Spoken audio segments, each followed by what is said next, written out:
Good evening, YouTube. Welcome to this week's Midweek Geek with me, the old geek, and I'm joined tonight by Sean from Major's Musings. Hello. Old Gingerbeard. Why the old? So I have to differentiate myself from when Doof masquerades as me. Right. Yes. Because there were people last week who thought that Doof was actually Gingerbeard. Yes. I mean, don't take this wrong, but with those glasses, Gingerbeard kind of looks like Saxius. Just let himself go.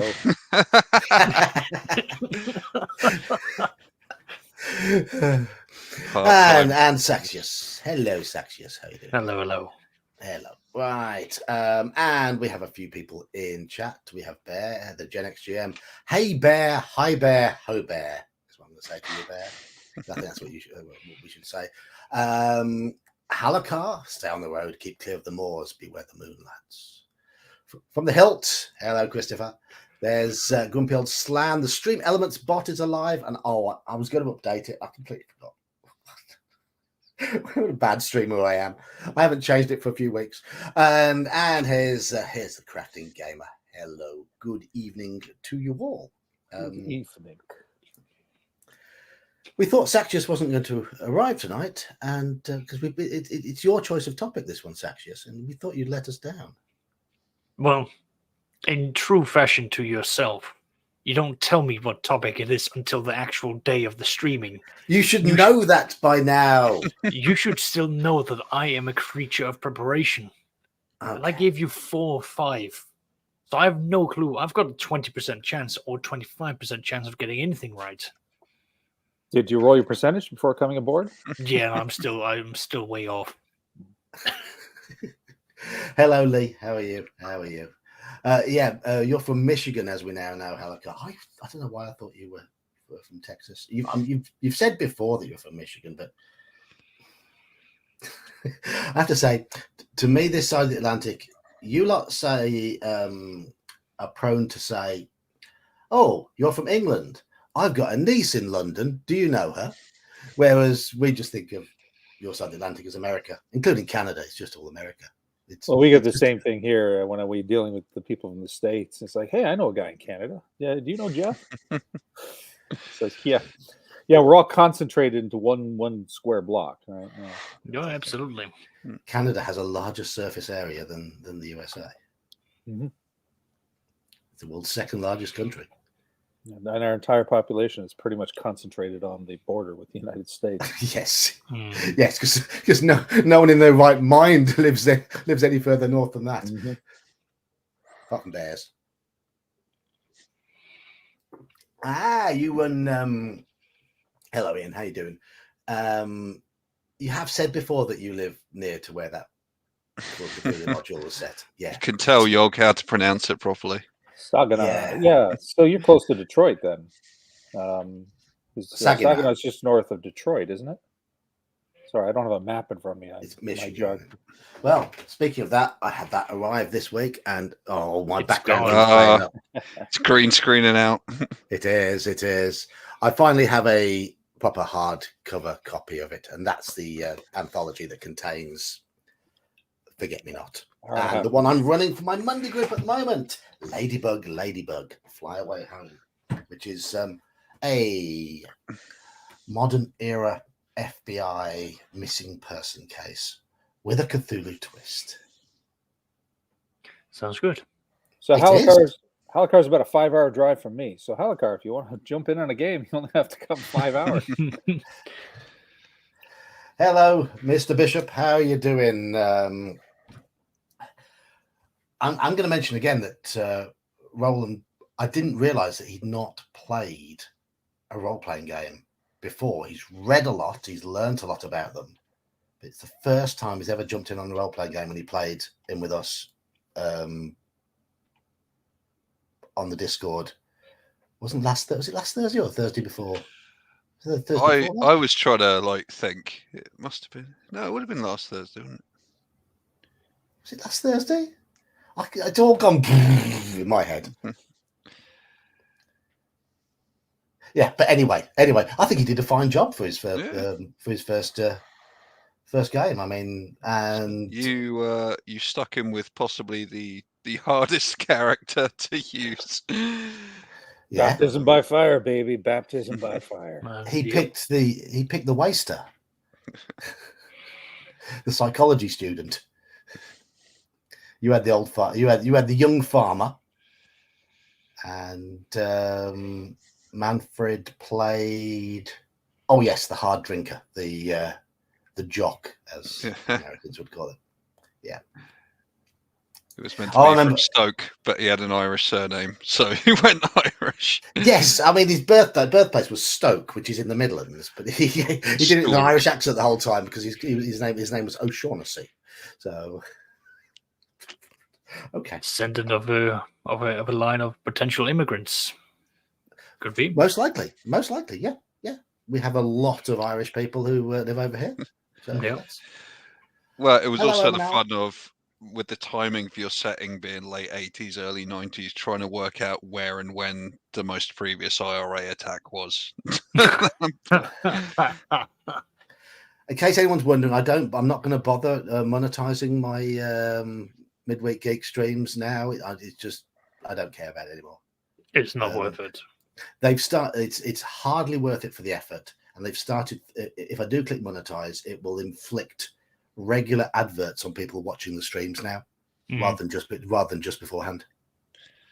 You can turn that off, but you don't get 6 minutes and 40 seconds trying not to swear, and now you tell me what's. So yeah, I don't care. These are not monetized Wednesday night streams anymore. I'm not going to monetize after the fact. After the fact, I'm not. Finally, I can say the T word. You can still get your super chats, right?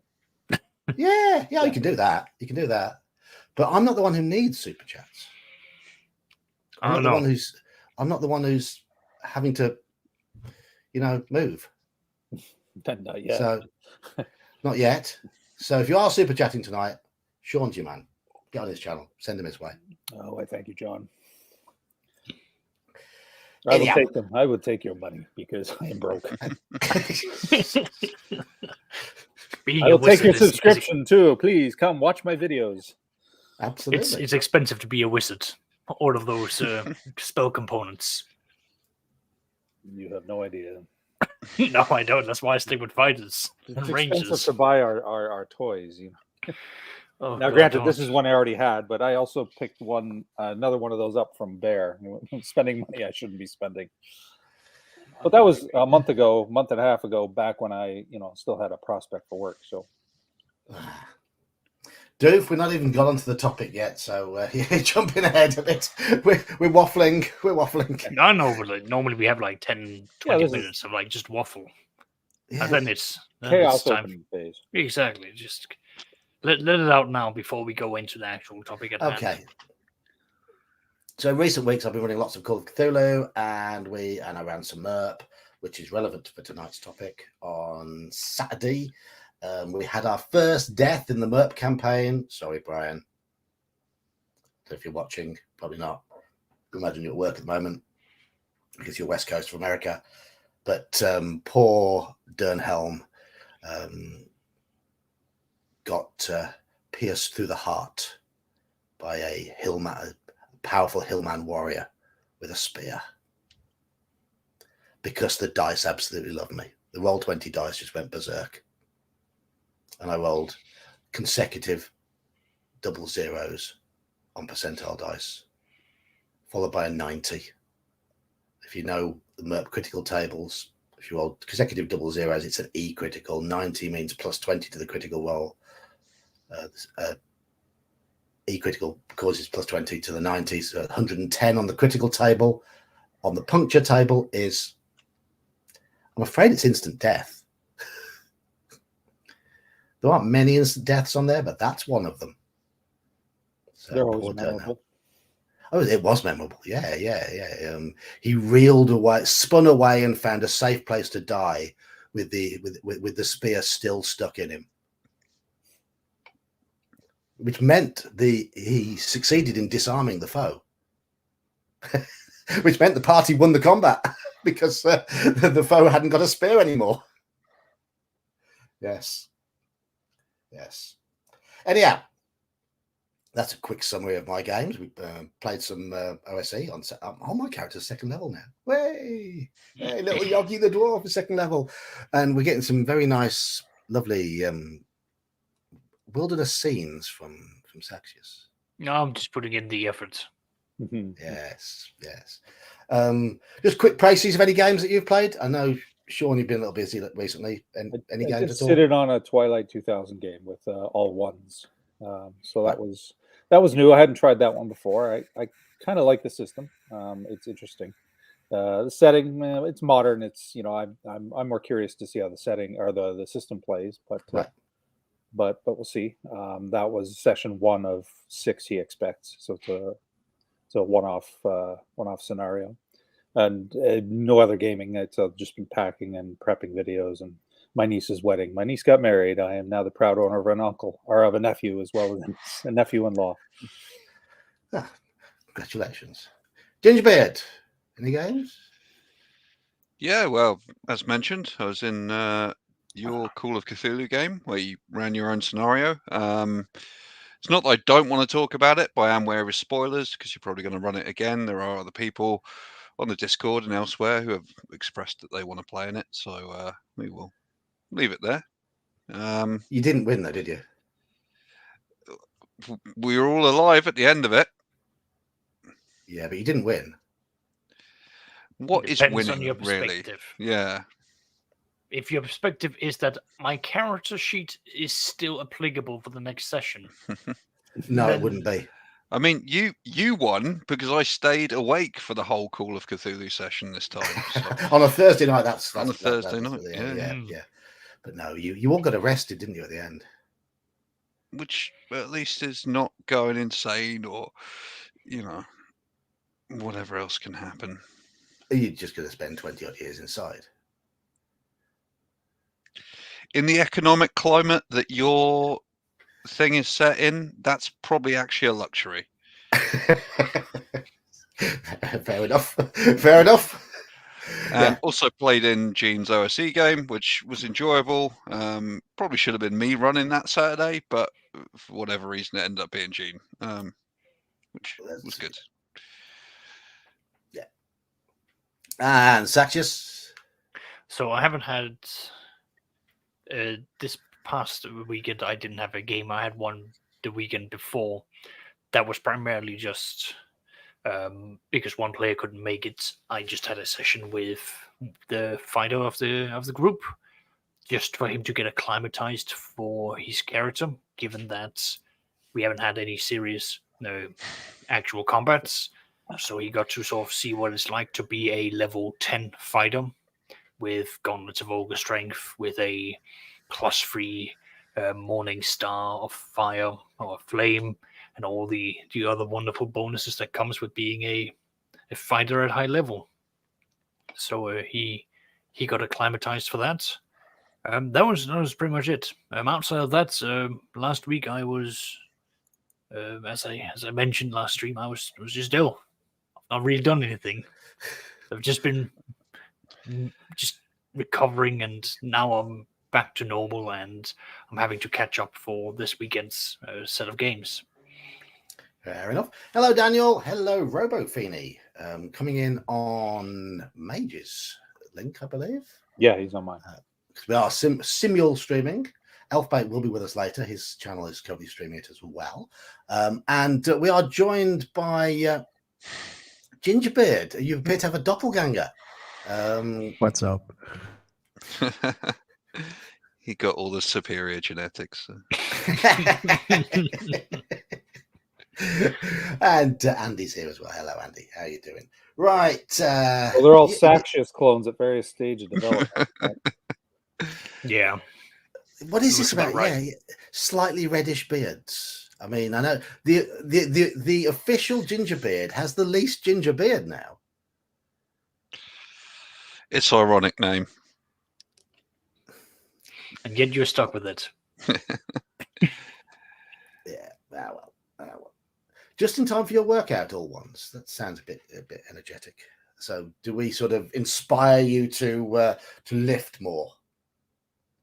Run quicker, run longer, lift more, roll that 20. Don't care what other people think. I gotta bulk up and look stronger than these nerds. No, yeah. Yeah, you can get your bulk on while you're running or boxes. playing in a session. I specifically have this. Oh, good grief! Are you and Do you use it? Yeah, do you use it during sessions? I haven't used it during sessions yet. Good, because if you'd have started puffing and panting during a session, I'd have been very, very perturbed. I'm working out, honest. Yeah. Right. Okay. Maybe I should bring in my son's weights because I haven't got Well, on the topic of training, let's talk about getting into the wilderness. Yeah. Okay. Let's talk about getting into the wilderness. Right. So, Saxius, this was a topic you dreamt up. Yes. And so I think you ought to talk about why you wanted to bring this topic up and the sort of things you want to talk about. Sure thing. So, what I basically titled it is between order and chaos. When you travel between basically civilized areas and when you are on the frontier. Given that as adventurers and the playing characters, you are going to be both at the cities, but you're also going to be spending a lot of time out in the wilderness.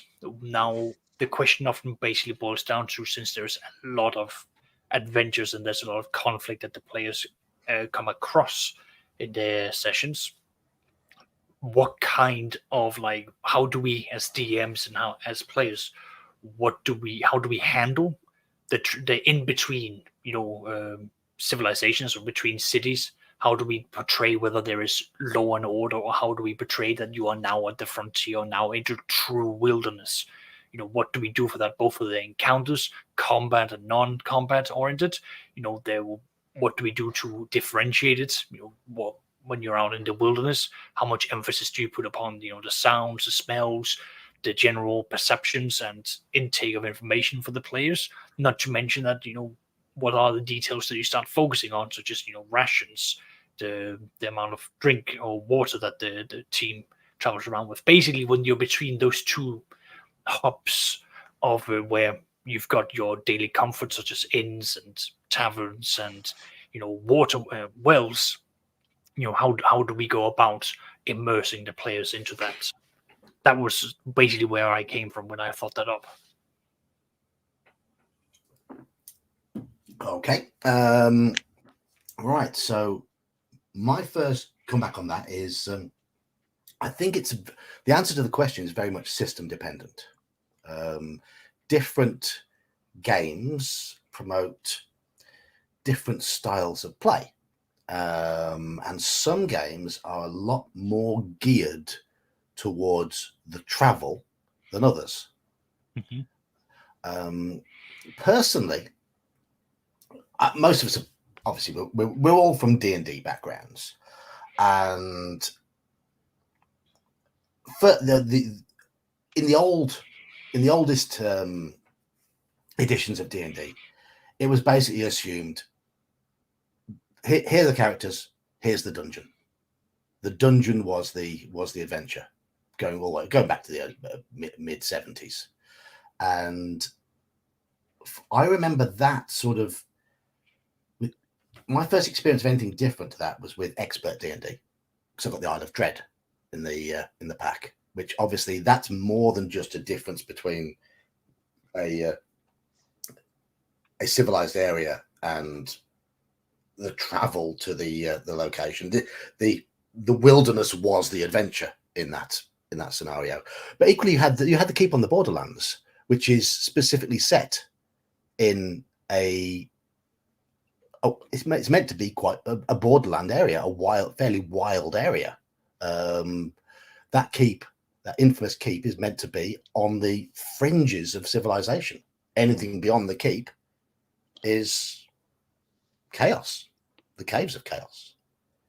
and that's how it was framed. So, but I don't think D&D has ever particularly done the wilderness well mechanically, because I don't think that's really been the focus. They've tried to bring it in as a focus. You had the Wilderness Adventurer's Guide that a lot of people read through and thought, oh, that's a really good idea, and then ignored most of it, because at the table it tended to be not what people wanted.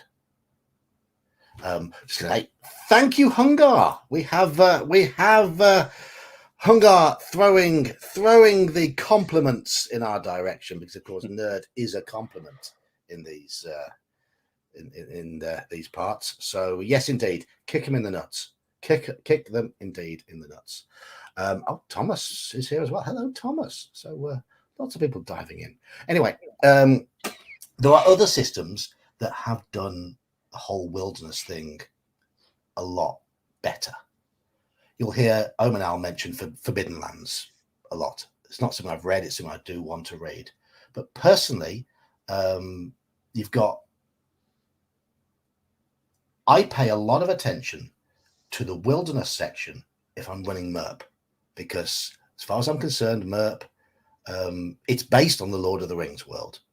The journey is a key facet of the adventure. And there's loads and loads of stuff in there regarding herbs. The main sense of healing is through herbs. There's not much clerical healing. So I'm finding when I run games of MERP, my players are very much more invested in the terrain, the weather. Mainly, often because they want to go foraging. So my point is, the game system and the game expectations can define how we approach those between locations, the exploration, the journey from the town to the adventure site. In that, in MERP, certainly the journey becomes the adventure. I'm waffling, so up to someone else to dive in. I'm going to say that I do disagree a little bit on the AD&D. The AD&D not doing wilderness well. It does it well enough, but as you say, like the Wilderness Survival Guide is a good book, but you've got to use it. You know, you've got to find the bits of it that are going to work for you, like figuring out. You've got to be very selective, though, haven't you? You've got to be very selective. You don't have to. You just have to sort of shorthand it, because the book is as well designed as any other AD&D first edition book. So you've got to mark the pages to find the stuff you want. If they're going to be foraging, there's a whole section on percentage chances of foraging, whether the food is edible, whether it's not sustainable, or whether it's in fact poisoned. There's the rules on how to find water.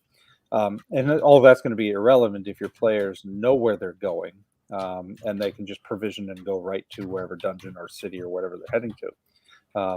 So it's whether or not your players are going into the wilderness and doing an actual wilderness exploration, a hex crawl. The other thing with the Wilderness Survival Guide that I really like is the weather chart. That I use quite religiously. I will predetermine several months worth of weather before a game starts. And then I know it. I don't have to say on the fly, okay, I'm going to roll the die and consult the charts. It's already laid out. And then players who are canny enough to take weather prediction, especially the druids with the spells, I have an answer for them. I don't have to make it up. So it just adds a little bit to your prep. Definitely. I mean, in my MERP games, I'm just replying to Thomas here. I'm using the second edition Arnor book, the 400-page one. I'm lucky enough to have an original copy of that.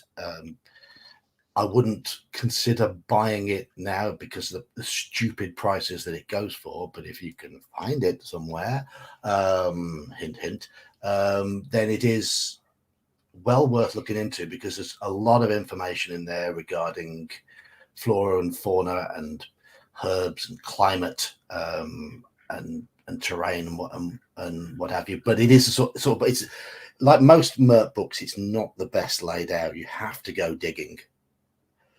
Even the basic monster books have I forgot one of them out here. They've got loads of maps with sort of overlays on the maps showing what sort of creatures live where and what sort of climate and what's just sort of geographical maps to give you ideas across the world. That's in Monsters, Creatures of Middle Earth. I've got the first edition version. I'm not sure how well the second edition version does it, but my version, my first edition version, does it well enough. So, but with MERP, almost all the modules don't, but the setting books almost always have at least 4, 5, 6 pages going into anal detail on flowers and mushrooms and trees and breeds of deer and birds and all that sort of stuff. But it all comes in useful. But that's the sort of detail you probably want in a game where that is. Where D&D is, I think D&D is a lot more about the encounters along the way. Personally, I mean, I pre-roll everything in MERP in terms of weather changes. I do that, and just general weather changes. It gets colder, it gets windier, it rains for a few days, that sort of thing. But I don't go into much more detail than that. But in D&D, I've never felt the need. Am I overlooking something there? Depends on your game. Well, it's down to what you want out of it.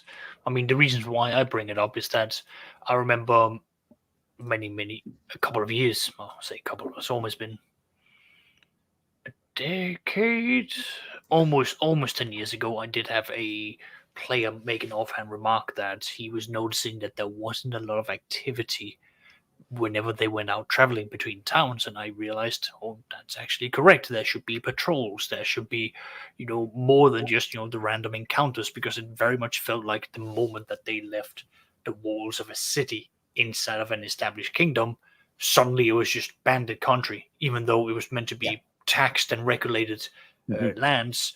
So I began basically building up my own little system of, you now run into a caravan. Is it a small caravan? Is it an independent merchant? Is it a huge train? Because that's, I mean, now that I've worked in the shipping industry, surprisingly, having convoys of trucks is actually a very common practice within the trucking industry, especially once you start going into far Eastern European countries or even Eurasian countries, where the idea of highway banditry is still a practice in terms of criminality. So these are some of the things that I'm starting to include into my games. Not to mention that, especially once you start going off the the paved road, what do you encounter there? And there are other civilizations out there, wandering tribes and nomads. I mean, you made a point. I'll expand on what you're saying. That certainly in civilized lands, in patrolled lands, if anything, random encounters should be more common than in the wild, because you're going to meet patrols, you're going to meet merchants who are confident in moving safely between towns and cities. There'll be a lot more mundane encounters, but that's an opportunity to immerse yourself in. It's a brilliant chance, because you can come across random shrines that's been set up by different faiths. There's no reason for why you wouldn't be meeting the clerics of different faiths who are also traveling out and taking a chance to proselytize to the players. Maybe even sizing them up and asking, well, you've got a cleric of so and so. Have you ever heard about the wonders of blah blah blah? And let me introduce you to that.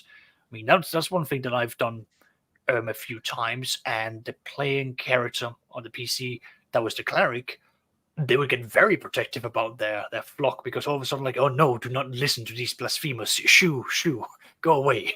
Throw some water at them. They're like cats. And, I mean, something you touched on about the mundanity of encounters closer to civilized land, I think is absolutely important. And even in the wilderness, I like to flesh out my encounter charts with animals, regular, old, common animals. Things that you would encounter: raccoons, mice, possums, things like that. Yeah. Moreover, more so than even the dangerous ones like bears, although they'll be there.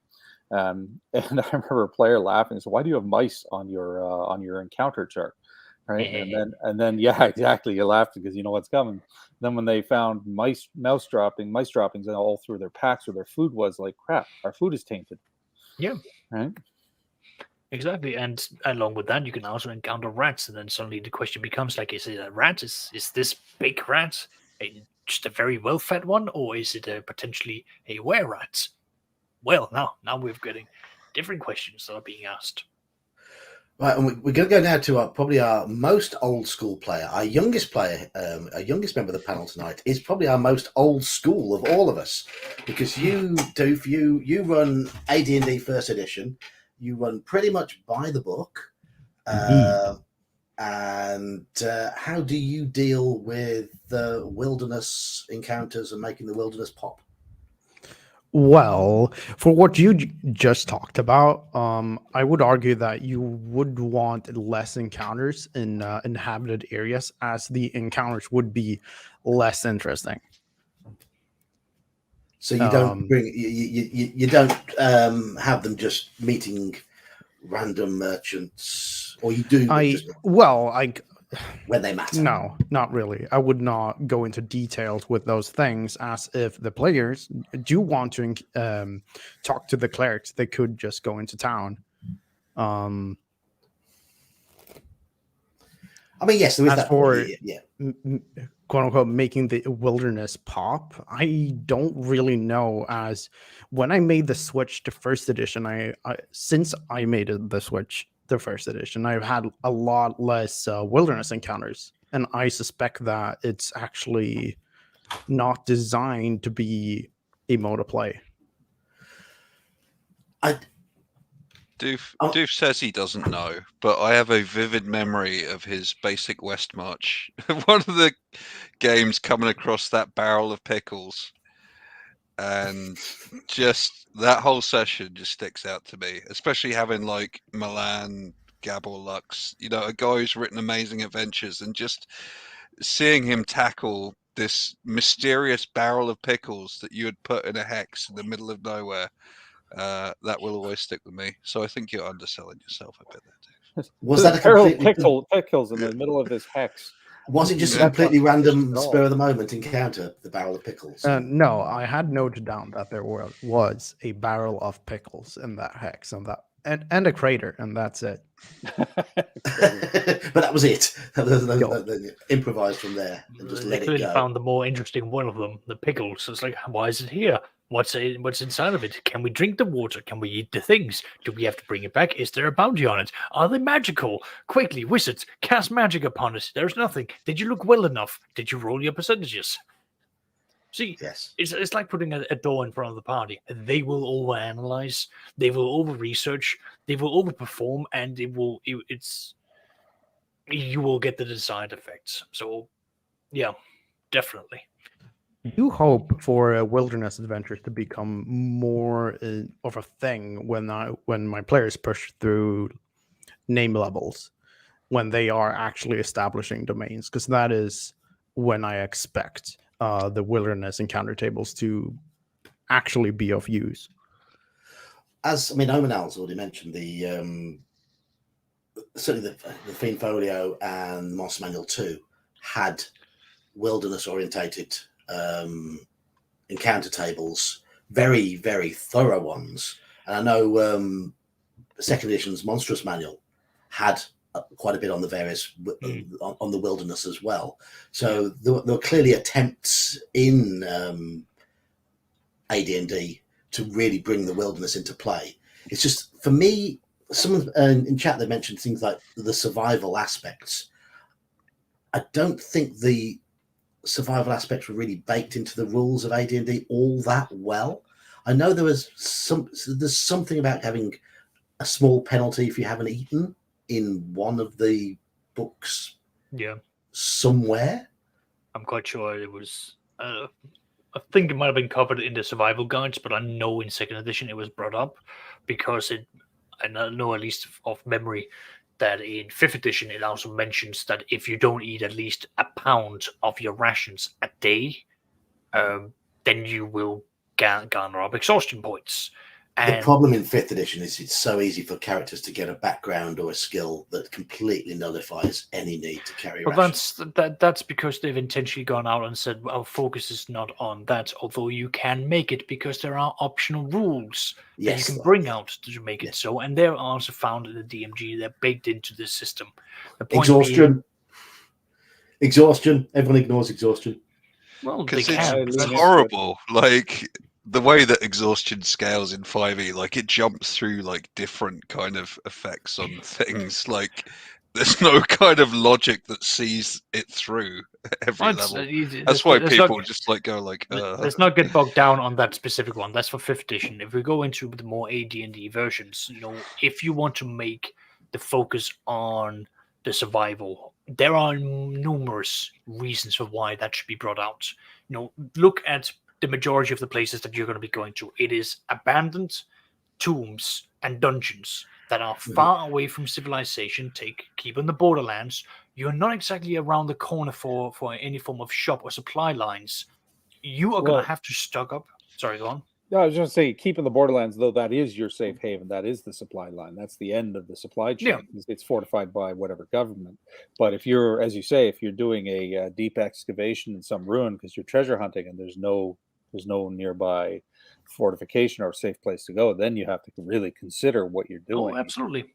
I did a test where I did AD&D 1st edition, and I basically built a world where there is only so many cities on the entire world on the map, and these are the only places that you can go to where there are established governments that will actually give you protections, food, all of these other things. And then the rest of the world was populated by these lost civilizations, abandoned towers of wizards, and destroyed cities where the players would have to go, and they would have to get out lost magical items, lost knowledge, all of these things. But to get there, the closest one for the campaign I'm mentioning, that was at least 7 days on a one-way trip.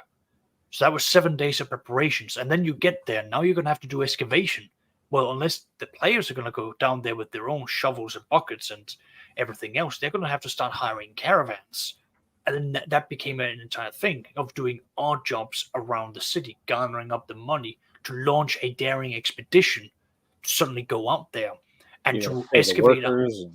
Exactly. And it became a big thing, and I streamlined a lot of it to make it easier for the players to see the concept behind it and to buy into it. But that became a thing, and all of a sudden it was about, we have enough food to get over there, we can stay there safely for at least X amount of time. If we ration it, we can push it out for this period of time, so on and so on. Now this became the focal point. Now a lot of the wilderness, traveling for 7 days, 7 days of random encounters where you don't have a dirt road, there is no path. You've got to do your own foraging while you're out there, not to mention the protection that you arrange for it. Well, now it's a much bigger focus point. And from the core bits that you get from AD&D, the Dungeon Master Guide, the Player's Handbook, and the Monsters Manual, you have more than enough to set up for having a serious survival campaign. Anywhere from the weather all the way over to the random encounters. I'm willing to accept that. It might just be that I haven't focused on the relevant bits of the Dungeon Master's Guide for 1st edition that contains all this sort of stuff, and it's probably my fault. But equally, I think certainly the layout of the 1st edition Dungeon Master's Guide doesn't help with these sort of things, with the rules tucked away. There's quite a but. That's true of any topic for first edition. Oh my! It's like it was all cleaned up, and there was a second edition that came out about that. Who I will say, my last group I ran for AD&D for face to face. I did the first adventure I ran them through was a wilderness one, and that was UK5, the Eye of the Serpent.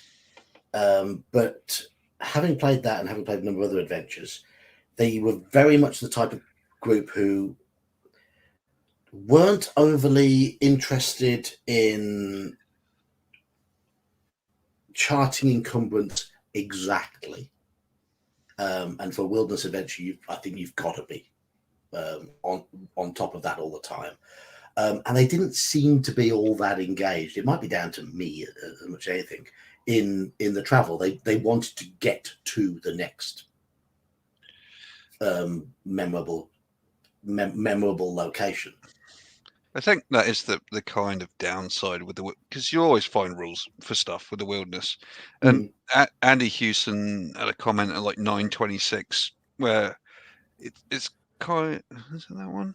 It might have been, yeah, where he talks about depends on what the group wants to play and time available. And but time we're is all getting older, time is what yeah, because we've got these 4-hour sessions. You kind of are predisposed to gravitate towards like, right, let's just go down to a dungeon, fucking kick some doors in, get some treasure, because that will get you the XP and that will get you the action, rather than wandering around the wilderness, which can be nice and it can be chilled out. And I think all of us can probably say when we've been running games, sometimes it's quite nice when we haven't done as much prep as we want, so we can wing it with tables and stuff. Yeah. But it does, have that danger of, well, are the players going to feel as satisfied because stuff might have happened, but as far as like get stuff that leads to like XP rewards or rewards in general, there's less likelihood of that happening if they're just bimbling around in the wilderness. I think that comes back as well to the point regarding the nature of the game and the expectations of the game system.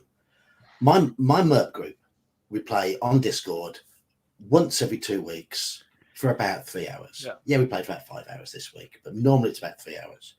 But they know coming into a MERP game, a Lord of the Rings style game in Middle-earth, that the journey, the travel is going to be absolutely fun.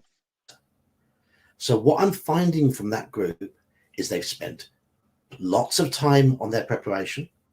They will intentionally take time out to go foraging. They will talk about the type of campsite they want.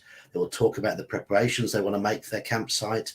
And they have, when they've created their characters, they've selected secondary skills that support that approach. So they're leaning into their characters as well while doing this. So it all feels very, very natural. It feels very much part of the game. One session recently was little more than 2 days of travel along the coast near the Erin Vaughan. 2 evenings of camping and then being attacked by a swarm of Nika-breakers on one of the nights. That was the entire session. But they thoroughly enjoyed it. I'm going to be daring and say that the wilderness adventure might be too complex for lower leveled adventurers. Well, that's baked into the system. You're meant to sort of get over that hump of level 3 to 4 before you really delve into adventuring games or like wilderness adventure games. For the first few levels, the dungeon is supposed to be sort of within half a day of whatever town you're in. Yeah. That's very much the case. And if most of your games are sort of level 1, 2, 3, which with typical lethality of old school gaming, that will be the case. You will find that you are going from town to dungeon and back to the town. And that's how the game works by design. I'll still throw like a 1 in 10 encounter in there and that trip to the dungeon just to keep things spicy. But yeah, generally for first level characters, you're going to want to keep it somewhat safe. Oh, definitely, but you've got to know what you're dealing with. Having a group of level 1 or level 2 characters running into, a phase spider randomly. It's just like you got to know, what's the environment like? Why would these dangerous creatures be so close to the city? And if they are that close, what's failing from keeping them so far away? But that's also story and world building because so the locals know there's a clutch of phase spiders. Occasionally adventurers come in and deal with a couple of them, but we've never been able to get them all. So watch out, and so that becomes a thing that you can see. Yeah, I mean, if you roll a random encounter with hill giants and you roll a percentage in lair, and they're in their lair, and there's however many the lair chart shows, suddenly it becomes something that the town has to deal with because the low-level adventurers can't deal with it. Run away! Run away, indeed. But it could become an adventure where they're trying to gather together enough brave mercenaries to try and flush these hill giants out and chase them off. But even then, like, think of like some of the simpler jobs, such as, you know, just take up mercenary work as the playing characters and just become the bodyguards for a caravan as you travel from one place to another and then back. You know, while you're defending goods, right there, you're going to be traveling in the wilderness. There's going to be focus on, you know, you being aware, being at least attuned to what you are doing. Again, you might be more level 2, level 3 when you're taking on something like that, or it could be a short contract of just, you know, it's within the shires, so you're just traveling around for a day, you know, bringing goods around to the different markets throughout the couple of days while there's, I don't know, a festival taking place. But these are alternatives that you can also throw at the group where, you know, they're still going to be traveling, although maybe within more safer borders for them to get a taste of it. I mean, so I think we're pretty much all of agreement that in the wilderness, a lot comes down to dice roll, the random encounters. So yeah, I'll definitely say when it comes to the wilderness, like surely mitigate a lot having of the the risk. weather like mapped out. Yeah, like exactly. Like the more work you can do for yourself to save time, the better. I mean, it's one of the reasons for why I've got my year-long, well, it can't be shown now, but I've got a year-long calendar that I'm waving around here in front of me with the weather prepared and the highest and the lowest temperatures. So that way, I've got everything prepared, you know, right there and then. I wish I had my Arnor book to hand to show you its weather table and how it varies with region in Arnor, and it shows highest lowest precipitation and all that. The point being here is that you've got to do some work for this. Yeah, of course. You can't cut corners. You can't be like, fuck it, I'll wing it. I was like, you can, sure, but it's not going to have the same satisfaction of you knowing, you know, a week from now there's going to be a full moon, and while that full moon is happening, there is this meteor shower that's also going to be taking place, and this weird phenomena that you can then arrange with the weather to occur. You know, that will be sending the druids into a frenzy. These are things you ideally should be doing some prep work for, and the more you do for that, the better. But a lot of it does sort of stem from tables initially, and a lot of I know, Sean, for example, you like to you like your random encounters, and you like to improvise the random encounter as having some form of meaning. I was hoping, Doof, that your pickles was somehow a random encounter on a random encounter table that you devised. I mean, a pre-rolled random encounter. It was a pre-rolled random encounter, right? Okay. What I was coming to with my point anyway is how do you put your random encounter tables together, and what do you take into account when putting them together? So according to Monster Manual 2. Yeah, the terrain is big. I love the 2 to 20 tables for the 2 to 20 tables are excellent. Yeah. I steal a lot from them. I don't know if it's going to be visible now. No, it's not. Typical. my humongous monstrous compendium 1 and 2 and 3 that I've bought for second edition. They've got tables for all of the different climates, locations. So I steal avidly from that. D&D, how to touch grass. Yes, exactly. Well, we've got the point. If you want to touch grass, me if I say that I have been using Unearthed Arcana's tables. No, whatever is easiest for you. Like, end of the day, like for me, it saves time to take pre-made charts. But what I also do is that I try to generate a chart of non-combat events So I can say, All like, right, okay, there's now something that's taking place, but I don't want it to be a combat event. So I then have a separate table I'll go down. And they could be anywhere from you just come across a dead body to you come across, this event or random travelers, patrols.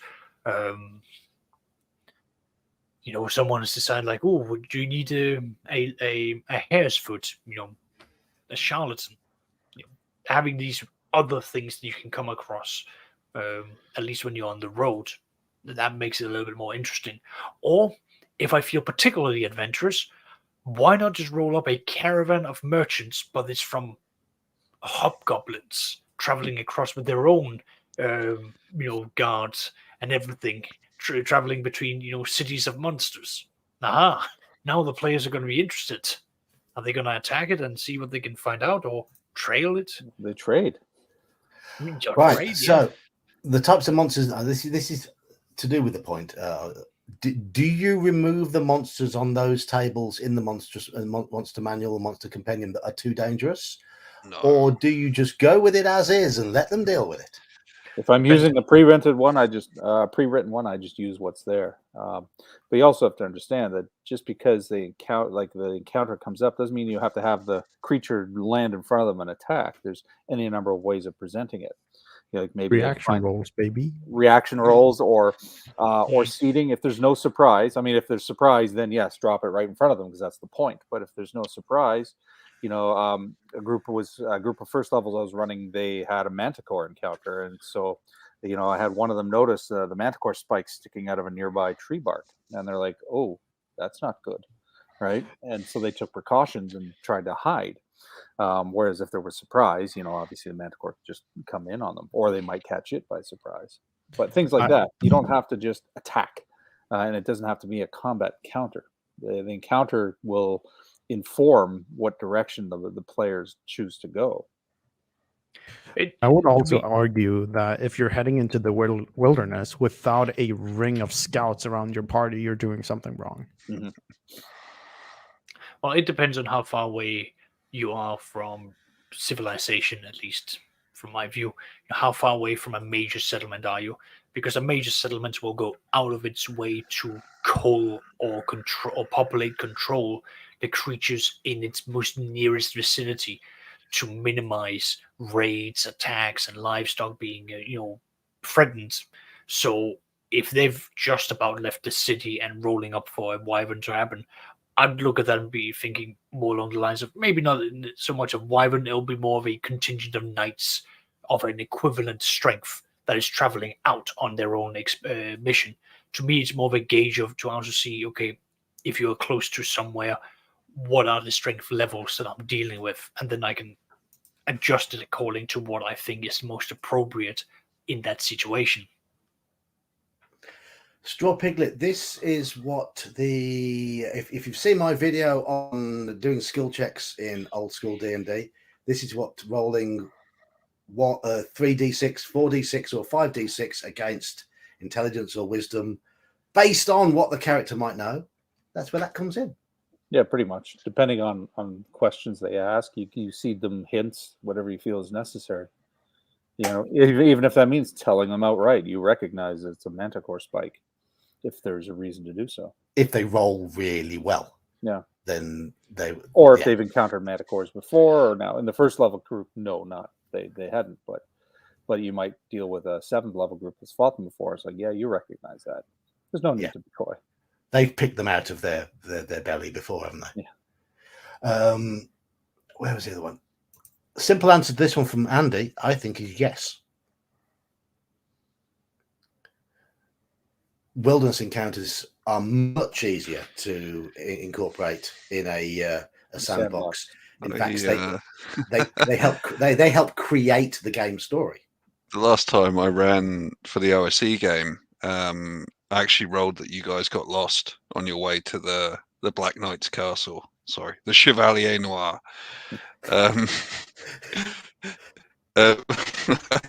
One response for minimum prep was just to throw in a map from another module. You may have noticed that, but you guys didn't go and investigate it. But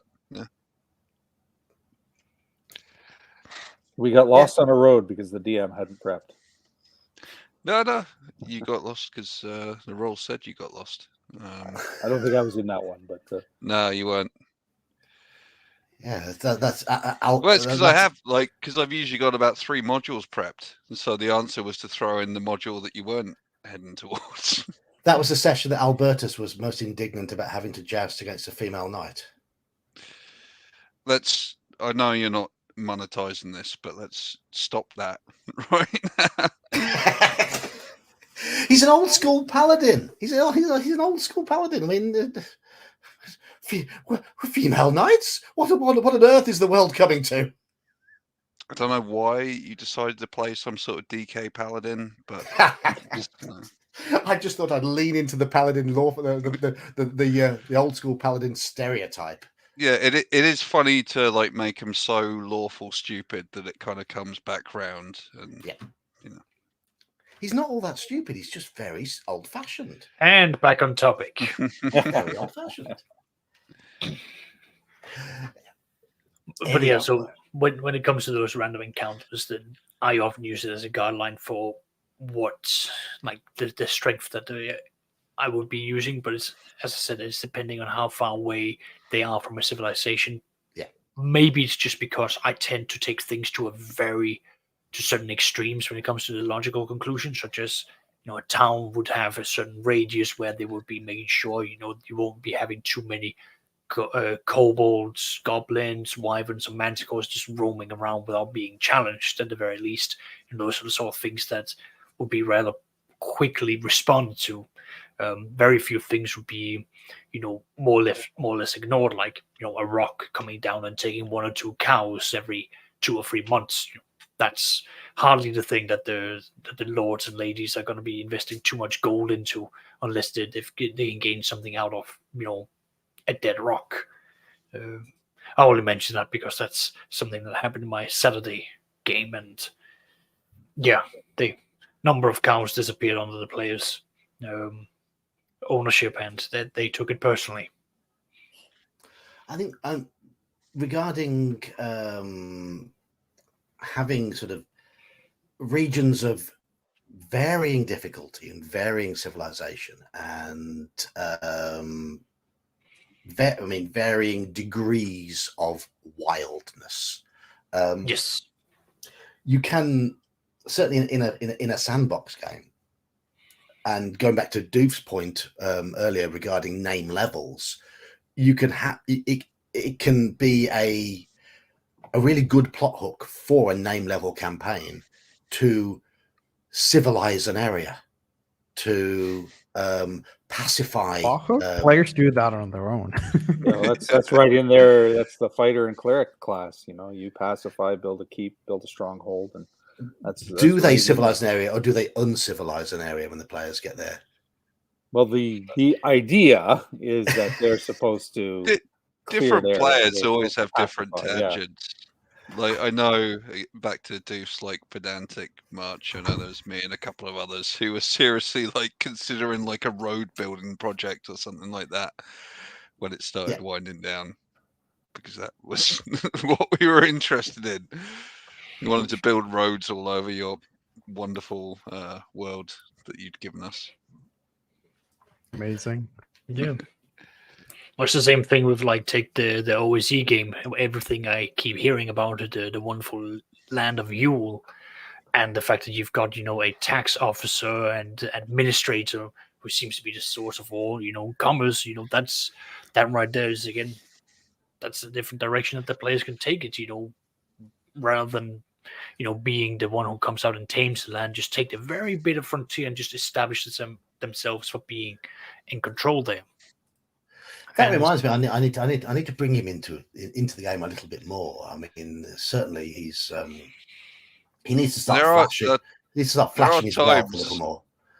Flashing his wealth, and there have been times when it's been a game in my area which is adjacent to yours, and then there have been questions about like declaring stuff that the players have found, because that would then be taxed.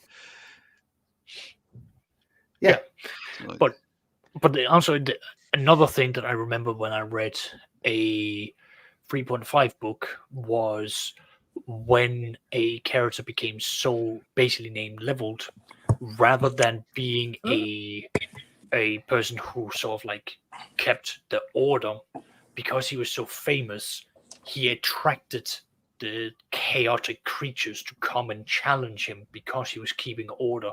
They wanted to challenge him and his name and his lands to bring disorder and chaos to it. So he had to consistently fight off effectively an encroaching wilderness purely because he was so famous. That's the monsters beyond us just going. Sorry. Very Wild West gunslinger. Very much so, and it was very much of a case of like, oh, you've got these lands and you claim to rule them. Well, my pack of ogres think differently, and we're gonna come at you, all 40 of us. And then he has to basically keep defending the land that he was otherwise just thinking, I'm just good at what I do. Just leave me alone. I want to live. Right, here's Omanal joining the stream, and Omanal, if you can just move to your right a couple of inches. We got to get the Inspector Gadget thing going. And then down. There we go. There we go. Does that hat enable you to levitate? Who says I'm not doing that now? There we go. Well, Stay there. Gadget ceiling fan. I know. Well, you know what? I just have to trip a bit faster. That's all. Well, I have to get the Go-Go Gadget stuff, which comes back down to the sci-fi for John, which I didn't listen to last week.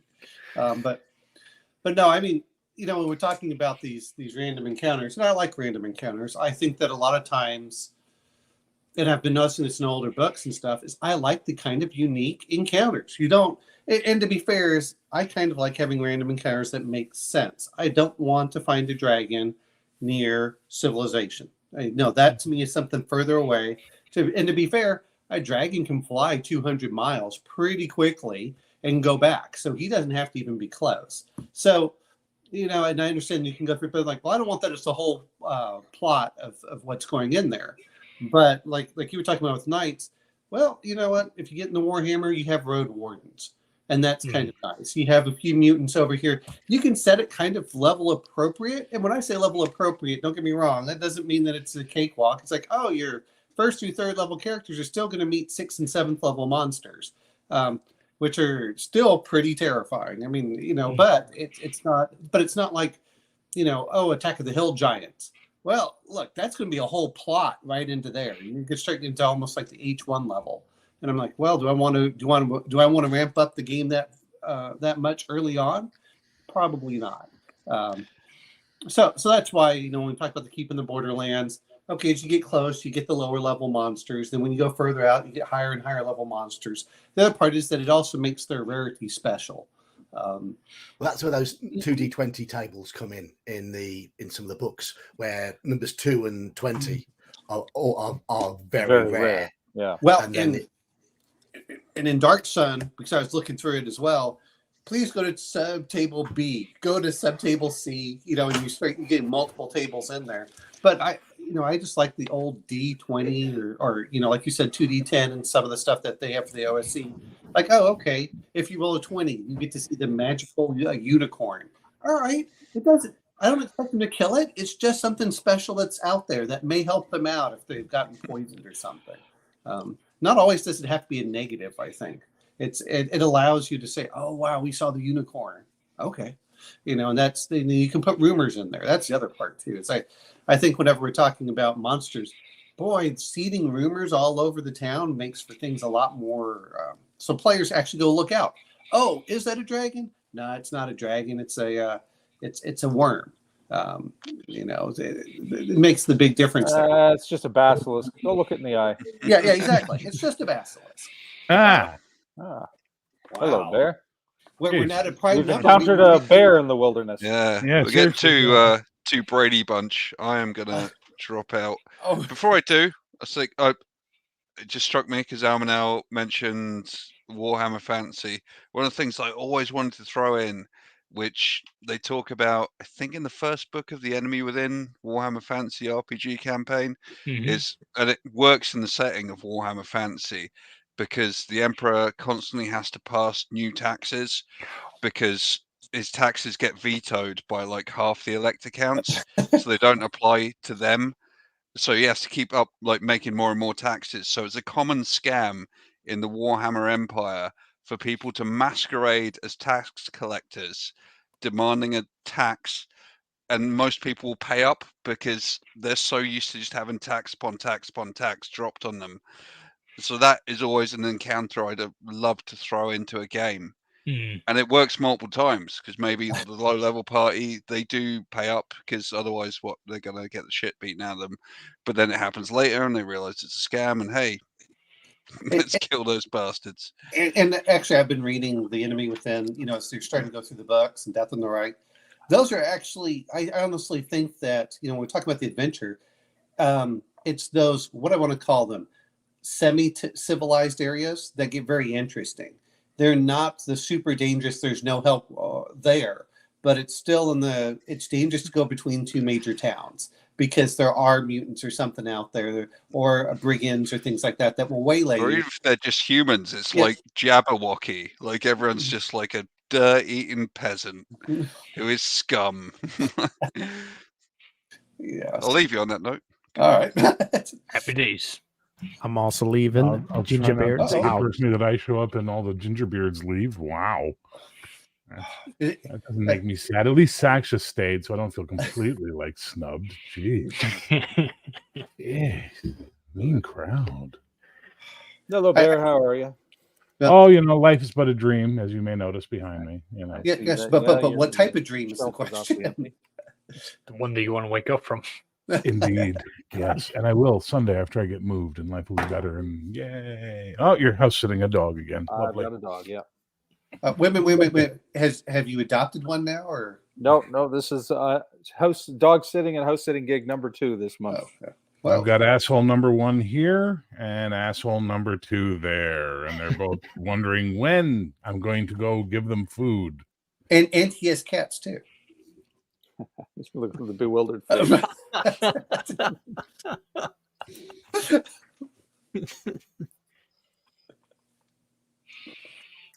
Go on, Doof. Uh-oh. Well, no, he's just typing it out. Oh, okay. Well, the other thing is, and I know you mentioned Forbidden Lands earlier. Forbidden Lands has a bunch of different encounters, which are kind of intended to be one-offs. As you roll them up, you kind of throw them away.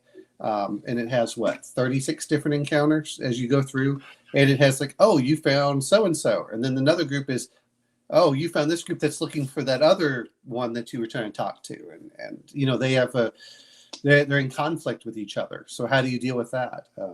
I think that a lot of times, and I know that Sean does this, is there really a lot of these random encounter tables allow you to create the whole adventure around it.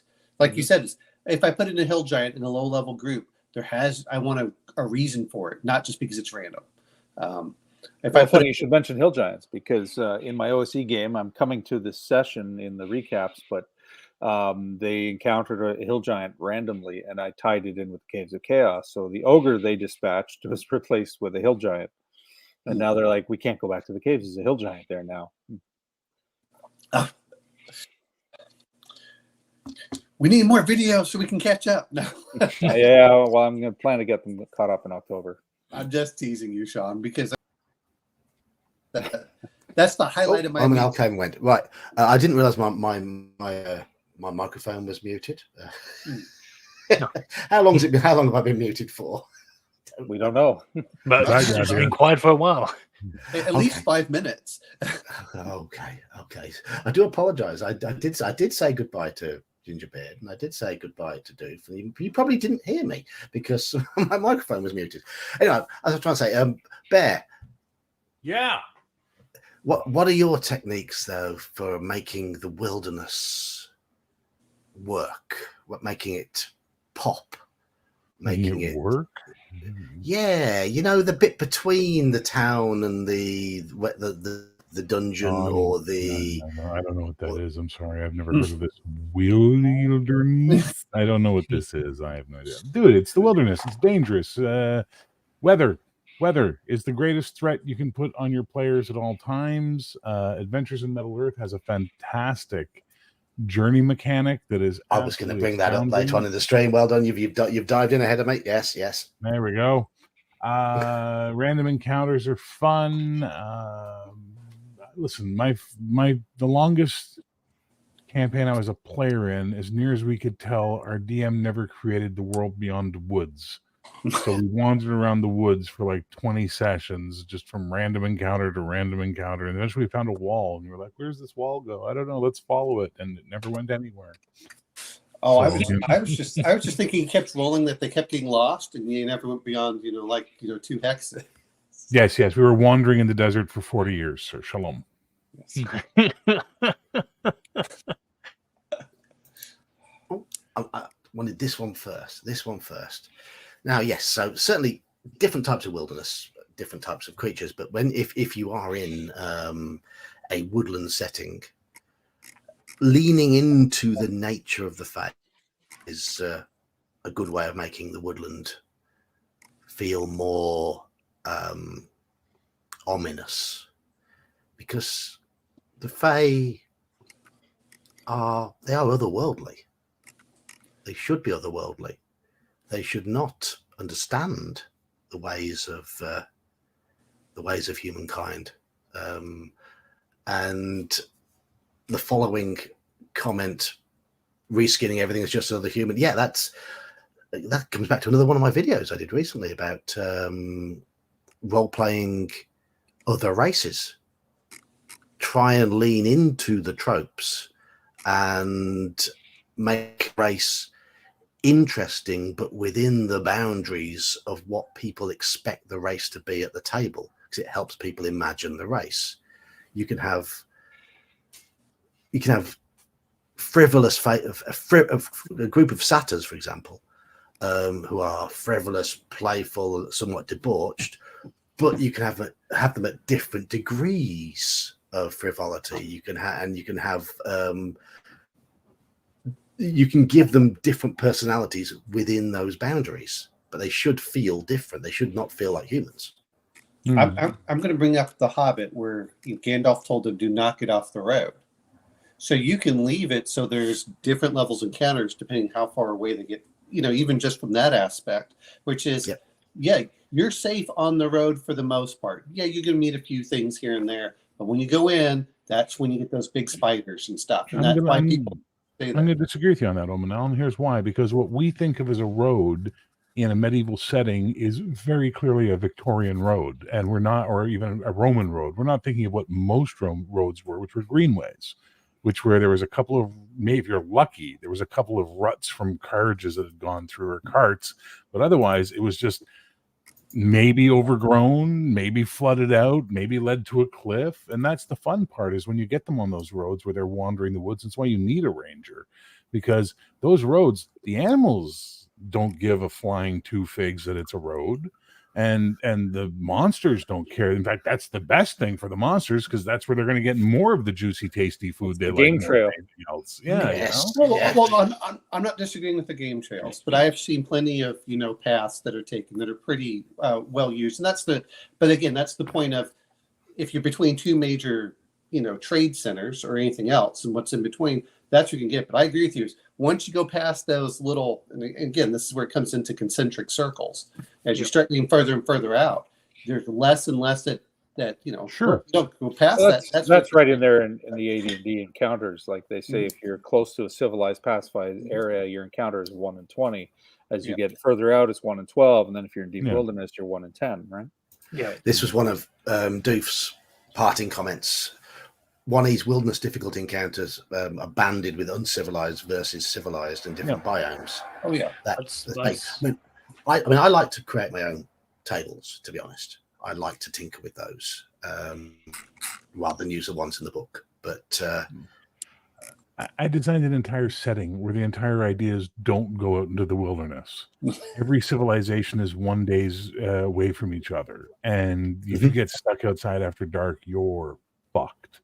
Like and I mean proper fucked. You're in a bad state because of all the things that are going to come out as soon as the sun goes down. and it worked really well. And there was a one time I managed to get my players to the next town, and they got there to find out that the protecting warded walls had been breached, and the night before the scourge had gone through and cleaned out the town, and they're like, oh shit, we can't make it to another town before the sun goes down, and we're screwed now. And it was hilarious watching them run around, try to cobble together some sort of shelter, and then do magic wards on it and all that. It's terror can exist in D&D, but you got to do easily. it. Well, here's do it. Well, here's the other thing too: is when I was in Afghanistan, there was generally the forts from Alexander the Great. How far were they apart? About 10 miles, because that's what they could march in one day. Mm-hmm. And that's what that's the other part that comes into it. Like you're saying, Bears, they're not this. Oh, well, we'll just go right over here and skip it. No, that was the 1 day's travel, and that's why we got someone like Genghis Khan. We had the riders going back and forth. You're safe from brigands in certain cases, but it's once you get it off when again, that's what we're talking civilization. Mm-hmm. At that point, that's especially where you're ignoring the high level monsters. That's where your brigands hang out. That's why Sherwood Forest is right there, because the king couldn't go into it easily. And what I mean, saying about the wilderness being potentially scary. Going back to my MERP game, where all they had in one session was one random encounter with a group of Nika breakers. If that had been daylight and they'd all been wearing their armor, then that would have been easy, because these are single hit point creatures. One hit. That's a question. My players get mad at me because I tell them not to presume they're traveling in their full plate armor all the time, and that they could pick a lighter set like a leather or something that they wear when they're traveling if they're not planning to go into the knee deep of it all. But if they assume that they're sleeping in chainmail and they're wearing full plate armor all the time, they're on another planet, and they get mad at me for that because they're like, well, it doesn't make sense. And it's kind of true. The rules don't really 3rd edition and later address that. I can't remember if 1st edition does, Sean. It does. But in the Wilderness Survival Guide has rules for sleeping. The Wilderness Survival Guide, okay, but not in the core books. Not in the core. No. And I'll say this much: when you're on the march in the military, you sleep in your armor and you wear it. You don't have a lot of that. That said, you're not in the military. You're a bunch of goofy adventurers who have struck out into the world to try and raid tombs for money. It's not the same. And the armor's very different. No. But I mean, you're in an art, but you're the same level as most of those mercenaries. It's not that you aren't. But that said, once you come into town, you want to clean that off. You want to shave. You want to, otherwise, why the hell are you adventuring? I like to be a dirty hobo that when I take my socks off, it removes a couple of layers of skin. And the answer is no, I don't want that. I made the. No, I was just going to build on your point there, Bear, because I do agree. When you're out in the wilderness, when you're traveling between towns, there are certain things I can buy into. Like, okay, I mean, I've done LARPing in my life. I know what it's like to sleep in chainmail in real life. I can understand that you might just be able to get a passable night's sleep, but I wouldn't agree that you can go multiple nights for it, because a part of this entire thing is that you are vulnerable at a certain point in the day, and that's why you have to take watches as a team, and you have got to look out for each other as a team. So that's why I. Well, no, I agree with you, Saxius, but again, I've worn modern body, which weighs about 40 pounds, and along with all the gear, and you'd be amazed when I've seen people sleep standing up. That's and what happens with adrenaline. That's fine, but you can only do it for so long. And you can do it for about a week or two. And then at that point, you're just so thoroughly exhausted. There's a certain point where it's like, and I think that's where people forget. We lost. Yeah, but you can't. That's why I'm trying to refer to the fact that, okay, if you're going to be an adventurer, but at a certain point, you still need to actually sit back and relax, and you need to. R&R is a huge thing. It's a huge thing, and I completely agree. I try to address this early on with my groups. Where do we draw the line? If the argument comes out, like you said, you've had full proper modern day military equipment. You've done this and this. Fine, if that's what we're going to be buying into, that's fine. But then on the other hand, like you said, I would be putting down the time of if you're out in the wilderness for more than a week. I mean, after 3 days of like wearing that armor, sleeping in that armor, I would start, taking points away from your armor class, because you've got to maintain something like that, and especially metal and chainmail. These things will rust, especially when there's the disease charts, aren't there? Yeah. And the smell. Don't forget on how much you can smell from a distance, because that's one thing that people forget about. And I know, listening to Vietnam veterans, they would talk about they could smell the enemy before they ever saw them. Yeah. And so now all of a sudden it's like, well, now you get a negative to your surprise. Like, well, maybe I do want to watch it. The thing of those encounters when you finally come close to civilization, you've been out there for 2 weeks, you haven't shaven, you haven't bathed, the guards are looking at you and they're going to tell you, like, you're not coming in. We don't care how much gold you have. You're not coming in. It is a place of decent folk around here. And then they just stand there, like, but we've got all this gold. It's like, and you stink worse than a pig. You know what? Hello, go to the local inn and take a bath. Yeah, exactly. Yeah. Not even that, they'll just point you to the nearest river. Like, go down there, here's some soap. Yeah, exactly. But again, that's where you start hitting them with reaction rolls. You start hitting them with surprise rolls. I mean, I'm not saying that you don't have that effect. And I once made the mistake of smelling my father's socks when he'd been out in the field for 7 days. That was that. I will never do that again. What the hell did I come back to? Oh, we're just discussing the after know. effect of being out in the wilderness for 7 days in armor and how it's going to be negatively affecting your players. So basically, we're building onto the point you were making of. Yeah, you don't want to have this armor on. Well, it's not even just that though. It's like you walk into a town fully armored. Oh God, no. They make you strip that off at the gate. They don't want you walking through armored and armed. Even if you come as a mercenary company or you are coming with like a caravan, they're still going to be like, okay, either you surrender the weapons at the gate, you wear a peace belt that you're going to be charged for, or you're going to have something else that's going to be done for you, or you're traveling under like an approved seal of a lord that you're allowed to do these things. But like it's no different than, and as we can all imagine, it's no different than modern day walking around with a large machete or gun openly in a outside of the Philippines or Texas. Yes, exactly. Yes, exactly. But in Texas, if you go into town without a gun, they hand you one. Here, take it. Well, there you go. In the Philippines, here's your welcome to the Philippines. Here's your complimentary machete. This is a decent place. Here, have a gun. But like for my current campaign world, the West, one of the things I have in the background is that due to a massive plague from adventurers going into ruins and bringing this horrid thing out that killed 3 in 5 of the entire population 500 years ago, there is no more adventuring. Like it's a dirty word to call someone an adventurer. Society is very much against them. So what happened? A bunch of, gentlemen adventurers, nobles of type, got together and created this idea of explorers and the Explorers Society, and that's how they get around it. But the other part you talk about the Old West was the cowboys.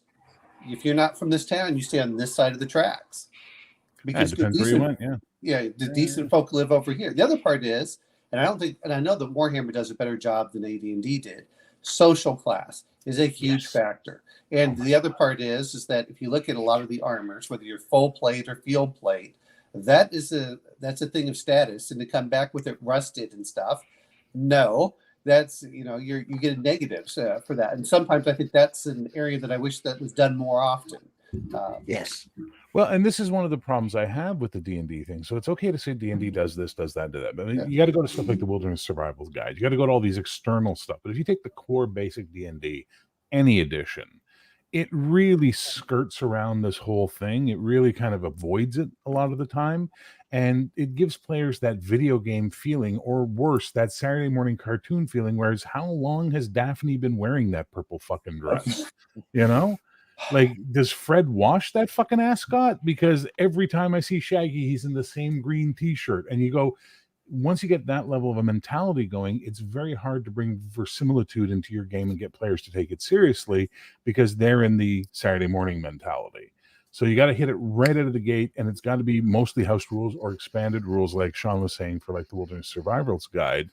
But I, players will get it, like they don't want to play Hardmaster, a lot of them, like they don't want that level of reality. They don't want that level of bean counting, and they can get really bent out of shape about it sometimes. Well, that brings up an important point, is keeping the flow of that for your games. Absolutely. You're mentioning that game where you guys were wandering around for 40 days and doing nothing, just random encounters. And that can get tedious unless the DM really knows how to keep it on point. So you want to incorporate it in such a way that all the resource tracking for wilderness adventures, the players are on board with. They bought into it, like they're excited about it. It's like, oh my god, okay, we're going on a 2-week excavation. We got to make sure we got all these supplies, and suddenly they're thinking about it and they're excited about it. But if they're just wanting to get to the story, get to the dungeon, they're not going to do it. And that's why I want to get to the fireworks factory. Yeah, I said that's one thing I am enjoying about the MERP game I'm running, and the players have come in with that expectation that they're going to do that. Yeah. And while they're doing that, I can just sit back and leave them to it. It's just the let buy-in. them. It's Yes. the buy-in from the group. It's the same for like the Shadow of the Demon Lord. It was the buy-in from the group that you are all going to be playing as, goblins. It's all going to be centered around the barn, so on and so on. So if the buy-in is there and the setup for it is there, then that's a massive building point for any DM, and it's a very important thing, especially for something like a survival or just general exploration campaign, because at that point you're bringing other things that are normally not at the front and center now. Rations are going to be important. Maintaining your equipment is important. I know in my 5th edition game where we're playing in the frontiers, I know Omenal goes out of his way to always say, I maintain my equipment, I sharpen my weapons, I get additional equipment. I have an additional hand axe, not because of combat, but we need to get firewood somehow. All these other things, proficiencies are a huge thing. RW brings up something really good in the chat. He says, how about getting lost even with the map? How do you know that map you have is worth anything? How do you know it's not a piece of shit? We don't have if you're the one who made it. No. You probably bought that fucking map at the local town square from some guy that sells maps or whatever. And you're like, well, it says it's done by a ranger named Gus. I guess it's reliable. And now you're on the says this is Aragorn's house, and that's Arwen's. Damn celebrity maps. I'm going to say this much. Anyone that's looked at the old maps, many of them are more like subway maps. Like some cases, like whenever they talk about for trade routes, they were more like subway maps. So all of a sudden it's like, well, how far? I don't know, but the next city is going to be Rome. Yeah. Well, how far from city? Well, we don't know, and sometimes you say 3 days. You're like 3 days of what kind of travel? That's one. The other part is I'm going to mention this because I was doing camping over in Big Bend, which is a desert during the summer, and that's the other part is when times you travel. And I know you mentioned a little bit of this. People forget how much water weighs. If you're going if you're going out to the field and you start adding up stuff, it's like, well, how much do you need to eat? Generally, you need about 2 pounds of food. Well, 1 pound of food per 100 pounds. So about 1% of your weight, depending on how active you are. And then you need about a gallon of water if you're actually traveling. And God forbid that you actually have to travel during the summer in the sunlight. Now you're also at 2 or 3 gallons. And it was like, okay, I need at least 3 or 4 people together with me just so we can split up basic equipment and enough water to travel. And you're lucky you can afford a cart. Well, try doing that in mountains. That's the other part that you're lucky you can afford a Sherpa. Yeah, but then you get players doing crazy shit where they're like, well, we're going to go find springs and streams and to fill up water. It's like, do you understand why in medieval times people drank so much fucking liquor as opposed to water? Yeah. The amount of bacteria that lives in that stuff, unless you're in a mountain somewhere, you're fucked. There are certain things I can understand, such as, okay, we find running water, we gather up the water, we go and we boil it, you do these precautions. Okay, at that point, I make the argument of someone in that team has better be a ranger before I will accept these things, or someone in there has better come from a hardcore survivalist background. In my Saturday group, when we first began, that was one of the key things that I knew I hammered home. We had 2 characters that were hunters of various different backgrounds. One came from the woods, the other one came from basically a nomadic halfling family. So they were both coming from the mindset of like, here's how we find resources while we are on the move. And that was a major point early on in my second edition game. But go on. Well, here's the other part when you're talking about armor. How are you going to hunt in full armor? One is you can't stalk, and then number two is you can't usually track them fast enough. And that's the other part that people forget about. So who's ever been hunting? Like, that's the other question I need to ask people. I've been hunting. I grew up in the country. You're not guaranteed to find shit when you go hunting.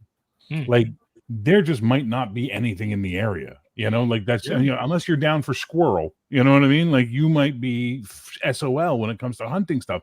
But players, and comes back to the verisimilitude concept of players have this idea that water is readily available in the wild. They can forage for nuts and berries, or they can hunt and find game easy as pie. And it's like Sax just said, you're not a ranger, or you don't have a background that contributes to you knowing this shit.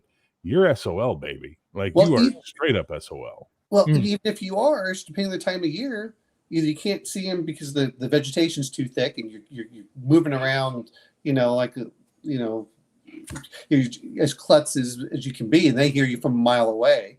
That's one. Yeah. The other one that comes down to it is, like you said, is during other times of year you can see them, but they're like 1,000 yards away. You're not touching them, and they're not letting you get close. And what if you're in a grizzly's hunting territory? And you decide he's not really interested in sharing the food with you. I mean, and that's one of the big problems I have with D&D is that a grizzly bear is a threat to a first level character, but he's not a threat to a third or fourth level character for the most part. They're going to tank the shit out of him. And I'm telling you, in the real world, a grizzly bear is going to fuck you up. He's going to fuck you up. Yeah, it doesn't matter.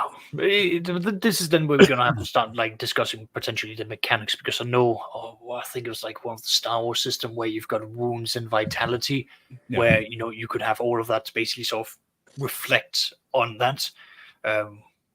That's maybe not the important side of it, but I get your point that there are just certain creatures, even though they should still be some form of a threat, regardless of the level that you're. A moose in running season. Huge. Sorry, go on, John. Go on. I've brought this map up that you should be able to see on screen at the moment, specifically because people were talking about getting lost. Now, this is the map that the master of Craig Fergus gave my party in my MERP game. It's not 100% accurate. It doesn't contain everything that is in the is there.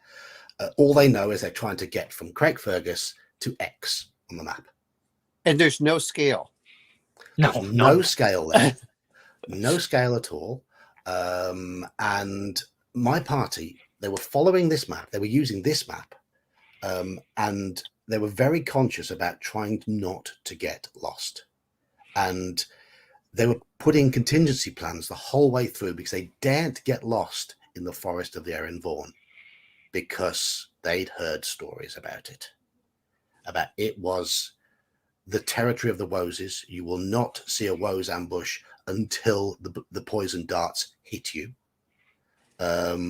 So they spent the first 2 days following the coast to the east, because they knew they didn't try and go straight towards the X because they knew they'd get lost. They knew they were following the coast to the east. And then when they saw the river to the west, after the swamp had dried, the land had dried, and there was an area of dry land away from the swamp, they got that, right, we're going to head inland, but we're not going to head due west because we don't know where exactly on that river X is. So they were conscious to keep the sea within sight the whole way, so that they knew which direction east was the whole time. And they headed northwest to try and find the source of the river, and then came down the river to where they were looking for. But they put in those contingent, they put in that sort of safeguard against getting lost the whole time.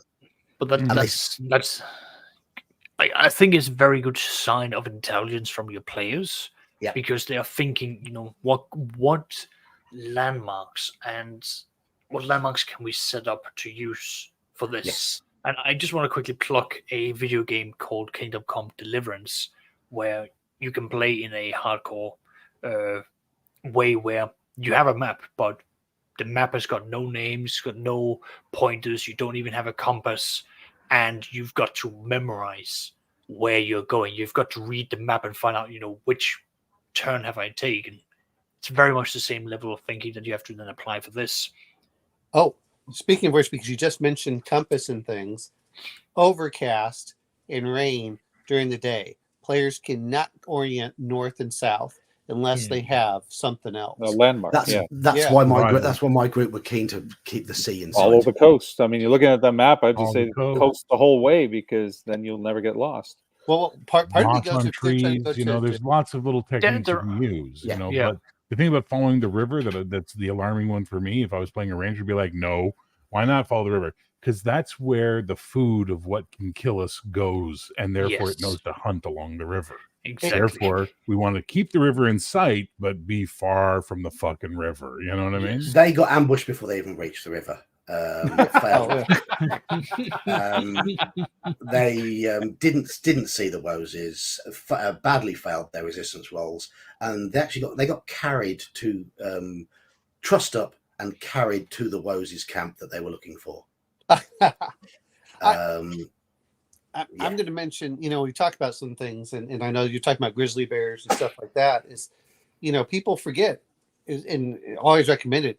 Go read the Lewis and Clark expedition, and then talk about the stuff that they did with food and how they were they weren't having dysentery, but they were basically having massive diarrhea the entire time at the end of their stuff because of the types of food that they had.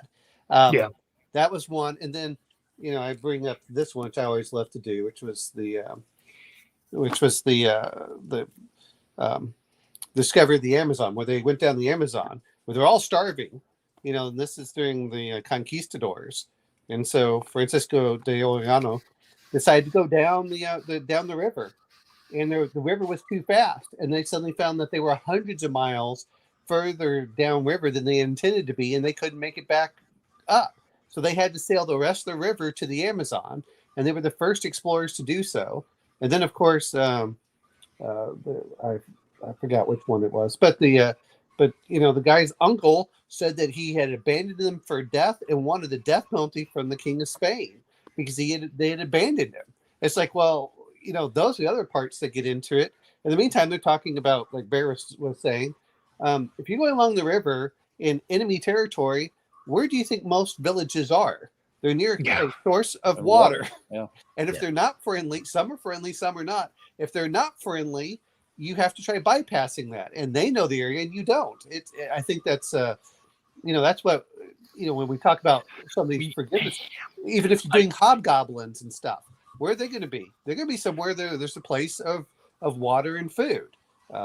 So I know that there is another guy, again, you can find this on YouTube, Joe Rogan, who has got someone who has done like deep Amazon, deep jungle explorations where he met, very old tribes, some of them still cannibals, and they discuss when you come into these sort of environments, things change from our normal perspective. I remember listening to one gentleman talking about that. He had found the hunting grounds of an alligator, of a crocodile that was at least 100 years old, that was said to have been back from, I think it was like World War II, that was just eating Japanese soldiers or something along those lines, and it was huge. And they had come across basically its hunting ground, and they were found that there were about a dozen or so hogs that were just chewed or killed and just marinating around in this swampland, and that they were just left there for it to eat later. And the tracks were just scary how big they were. It was just something it's difficult to put words to when you don't have the exact visual, but it was quite vivid in his explanation that this was the kind of animal that it was an apex predator amongst the apex predators in this environment. You didn't want to be anywhere near that. You want to get out of there. I'll say this much. People don't realize how big alligators are that are 12 feet long until you're near a 12-foot alligator. Yeah. You know, Just or having a seen giant anaconda. They have anacondas in the Amazon River that'll, like, That can eat a human. Yeah. easily. just think of hippopotamuses or hippopotamus. Hippopotamus? Yeah, that one. Yeah, just how big they are and how aggressive they are. I mean, they're the most dangerous mammal in Africa. They're the number one killer of humans in Africa. It is absolutely incredible, and they're humongous. I cast my mind back to seeing them. If my childhood training is any indication, you throw marbles and they'll go for the marbles. Yes. hungry hippos, indeed. You know what? My father used to throw big heads of lettuce to hippos at the Frankfurt Zoo, I believe. But when he was a kid. But you're right. A tooth on a hippopotamus is 18 inches long. That's longer than a Tyrannosaurus Rex, which is 6 inches long or so. I mean, people forget that, or was it 12 inches? It doesn't matter. The thing is huge, and even most alligators, even if they're surrounded by them, the alligators will leave the hippopotamus alone. But going over what Tabletop Corner is talking here. Yeah, bring up mountains. We haven't done much on mountains yet. Yes. Change in weather, because it changes so quickly. And look at the number of people that have been caught in there. And we'll even go for an easy one with the Donner Party. All of a sudden it starts snowing. Do you keep going or do you stop and rest? Be a bit of a YouTube ghoul and watch some of the disaster stories about mountaineers getting lost on various mountains. The Dadalog. These are skilled mountaineers. Before you get into any of those extreme dangers, let's just talk about how it slows down your travel. Like, you think you're going to take a shortcut through the mountain, then it's going to triple your time because you're picking your way carefully along paths and whatnot. So even if you had no other encounters, no other danger, you risk running out of food and water just because of the time it'll take you to pick through a mountain. So trying to get a cart across the mountains that's got all the provisions in. Let's see. General rule is that it takes, for every foot of elevation, it's the equivalent. So it's a 10-to-1 rule generally.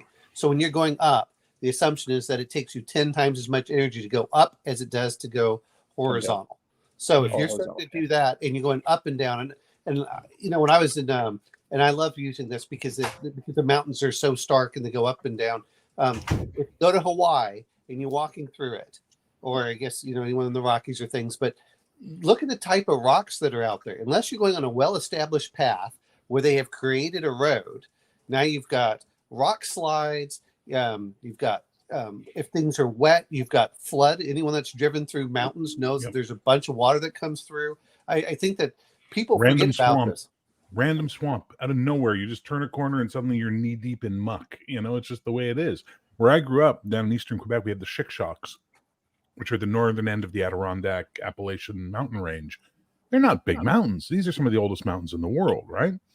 But we used to go hunting back to the 4th, 5th, 6th range back into the mountains. And I'm telling you, you're literally following a game trail and then there's a gorge.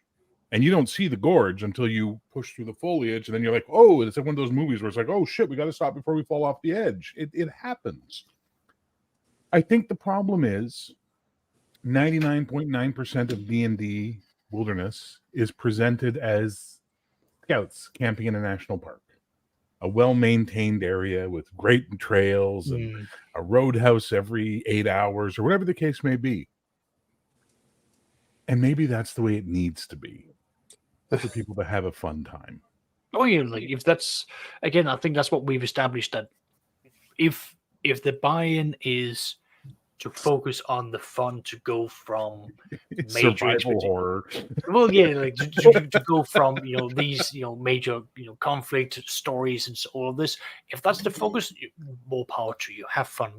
Everyone here will agree that we're here to have fun. And on the other hand, if you've all come in, you've all said, yeah, we're gonna do survival and all of this. You can bring all of these things to the forefront. You can have a survival horror where you have to make difficult decisions, where being out there is a horrifying challenge, where the dangers aren't traveling 2 weeks into the wilderness and down a dungeon, where the dungeon is then so much worse. It's like, well, the dungeon is like the afterthoughts. It's getting there and then getting back that is the big challenges for the 1 month through hellish wilderness to find a one-room dungeon. Exactly. So I'm going to mention this because I loved hearing this story for Forbidden Lands, where they talked about a guy. The party went and fought 3 demons and won. And when they're coming back, and the way Forbidden Lands is they break every day into 4 parts. Yeah. So you got morning, afternoon, evening, and nighttime. So that's the way it's gone. And you can travel a certain distance during each one, but you have to rest. You have to get food. And so part of that is they would do foraging. Well, you also fail your roll. And if you fail your roll, you get a negative. This guy apparently, he failed his foraging roll. He got hypothermia. So the demons weren't the biggest problem. He got hypothermia. The other characters came in to get him, but because then they failed their camp roll or whatever it was, or make fire. So they start getting frozen, and then they start getting lack of sleep. And he went, "Oh my God, my characters are going to die," and it wasn't even from the quote the adventure; it's getting home.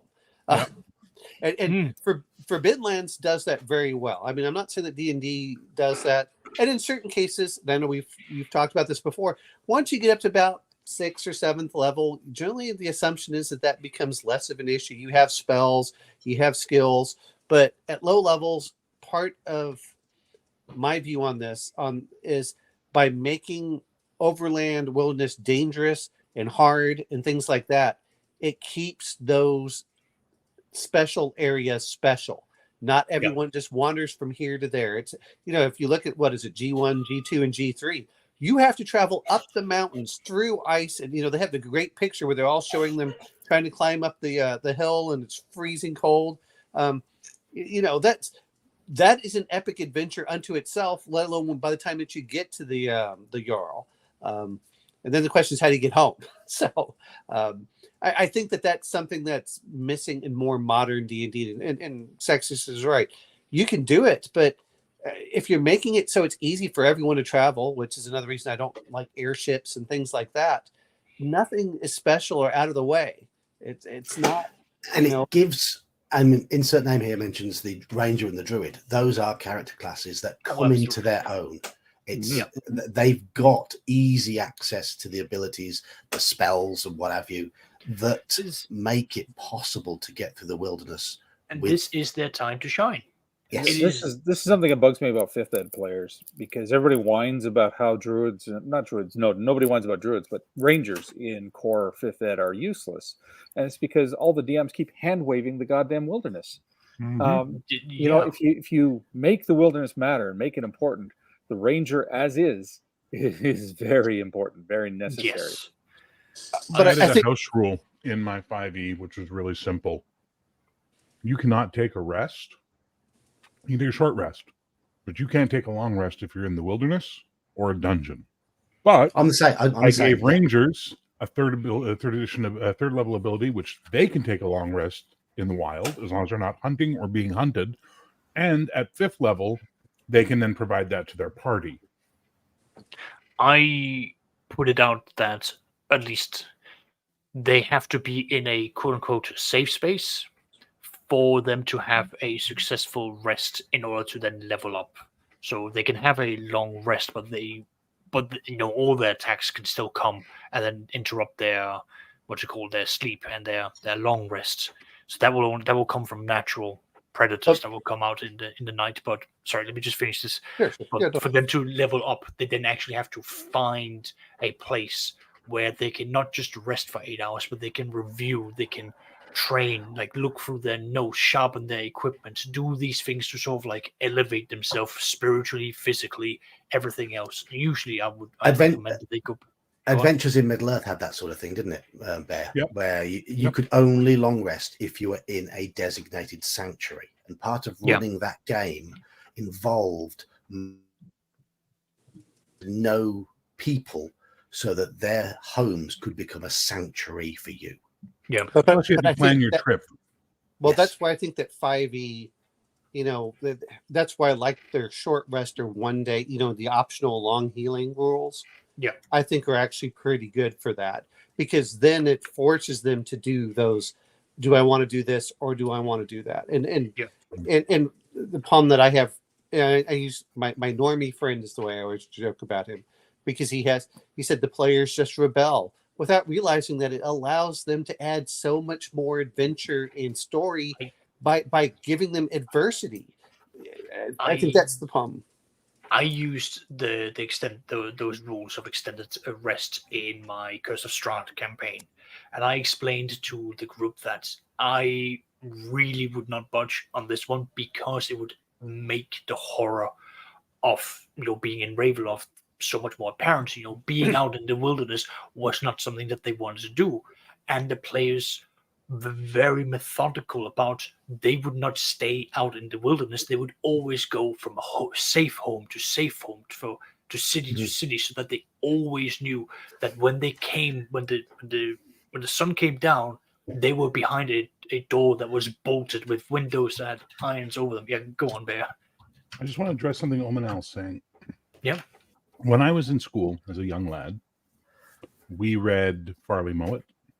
We read Death on the Ice. We read, what's his name? The guy who did all the stuff in northern Canada, the Yukon Territory and stuff like that. He's famous writer of that stuff.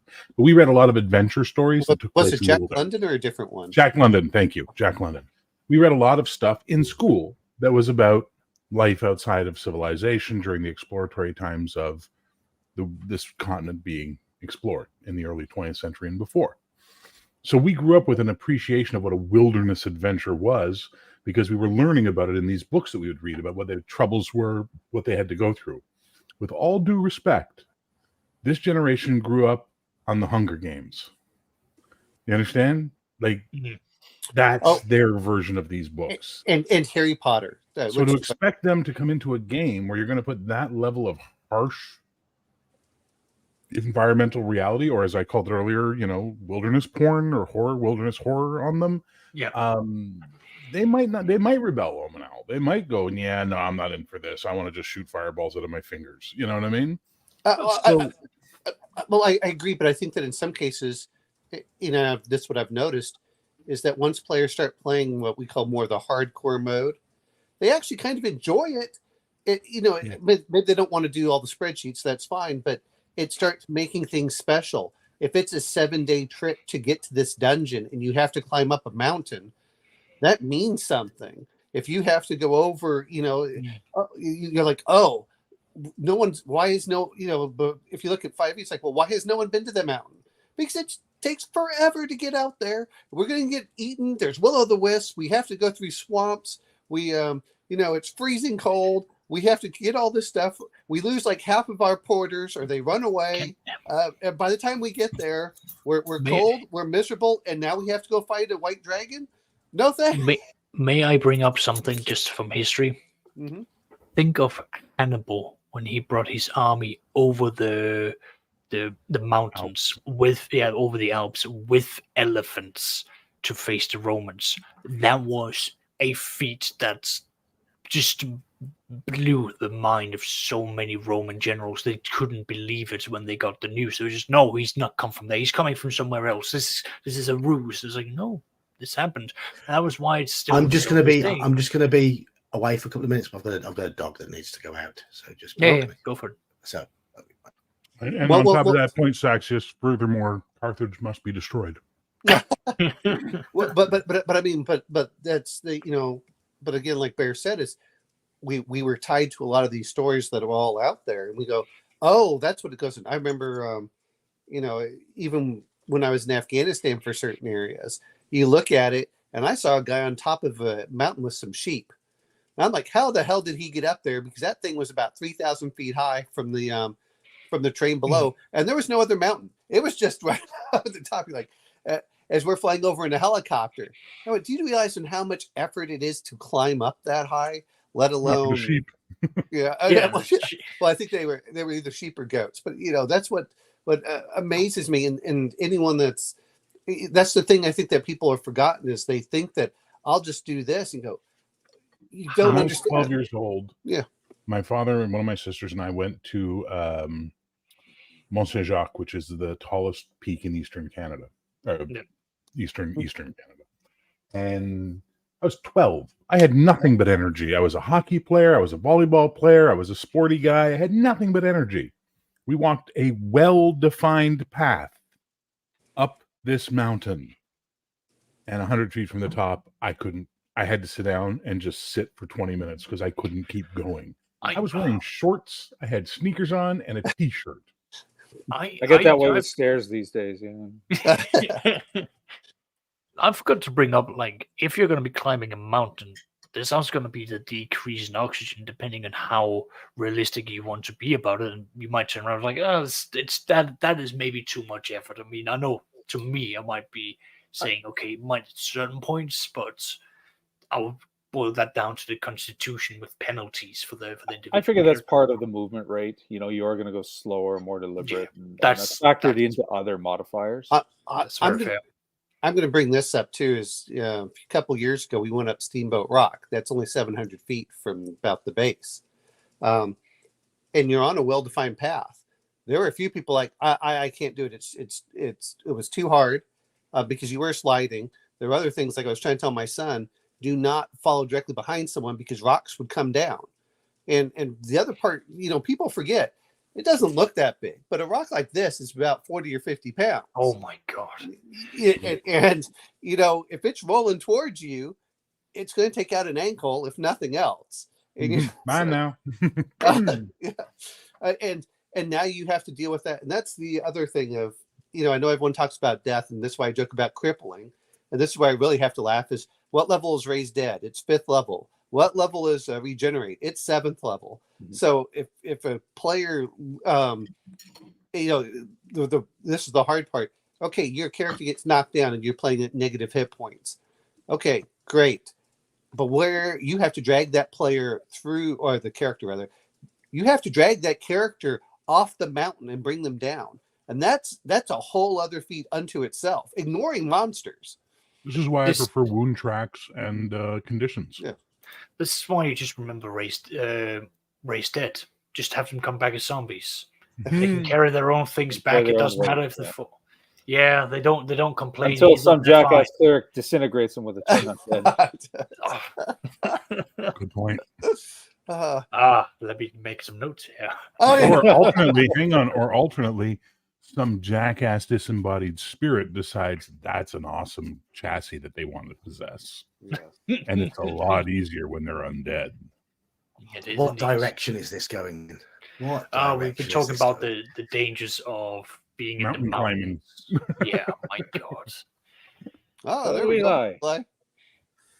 Hey, I'm guessing you're an ex-ginger then, Eli. Yes. Actually, oddly enough, it was only my beard that was ever ginger. My hair was mouse brown, but my beard came in red. My reverend. I was literally just a ginger beard. My reverend was like that when we were kids. Reverend Allflat.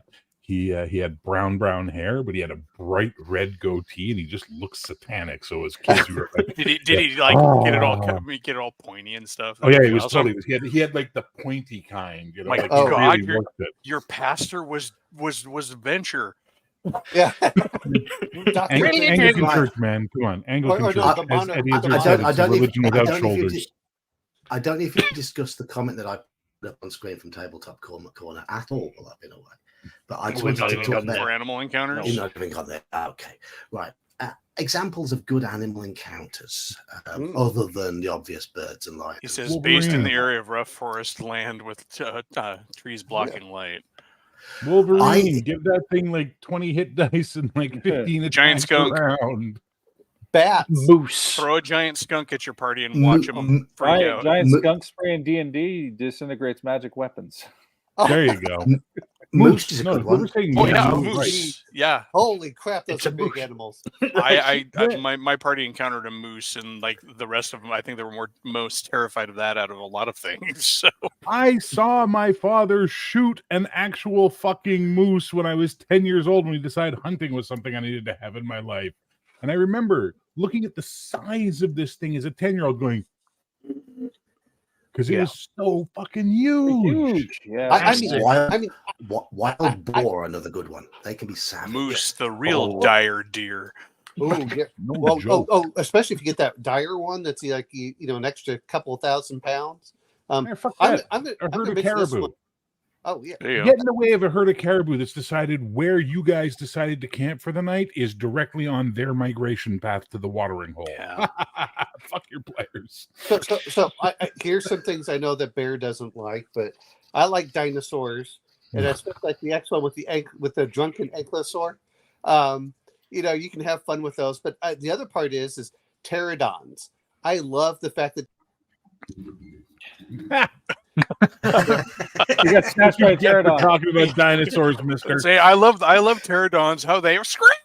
no, I know, Yeah. but I mean, but look at the one that's 18 feet tall that flies down and has this beak that's 6 foot long. You mean the It's effectively- Quetzalcoatlus that looks like Yes. a giraffe when it's on the ground? Yes, exactly that one. Those Now, are perfect. One encounter I did for a group. What sort of creatures tend to find nice little warm nooks and crannies to Camel to warm them? spiders. Toddlers. Snakes, yeah. Snakes. Have a snake slither into one piece's bedroll while they're asleep, unarmored, without weapons, and watch all hell break loose. Although yes. now that I think about it, if their party encountered just some random toddler in the woods, they would probably be terrified. I was reminded because I visited some friends in Australia, and they kept on telling me, if you take your shoes off, remember to bang them together before you put them back on. Dude, I had to change the Spiders. toilet paper roll this morning, and I made sure that nobody had moved in. Because where I live, we have nasty spiders. I'm looking in the middle of the cardboard too. My point is just like spiders. Like I've forgotten just how terrifying spiders are, and in D&D terms, where you've got spiders the size of your fist, that's active as well. It's like that. No, thank you. But bring back the save or die. Like, Yes. come on, man. Like, make it like a fucking Sydney funnel web spider that if you get fucking bit, you got a timer to get that thing before you're dead. You know? Well, see, we played with that on Sunday or Saturday morning. I had a Saturday afternoon for you there, John. But when we had those black widows, I was like, we're kind of screwed here. But you're right. Spiders are great. Centipedes. I don't know if anyone's actually seen the giant red-headed centipede. I had a party just not realize they camped where a bunch of tropical ants were active, and they woke up in the middle of the night with getting bit, and well, they weren't getting poisoned, but they were irritated, and so I ruled that they had a penalty for the next day or something until they soothed all the blisters and everything. Conditions.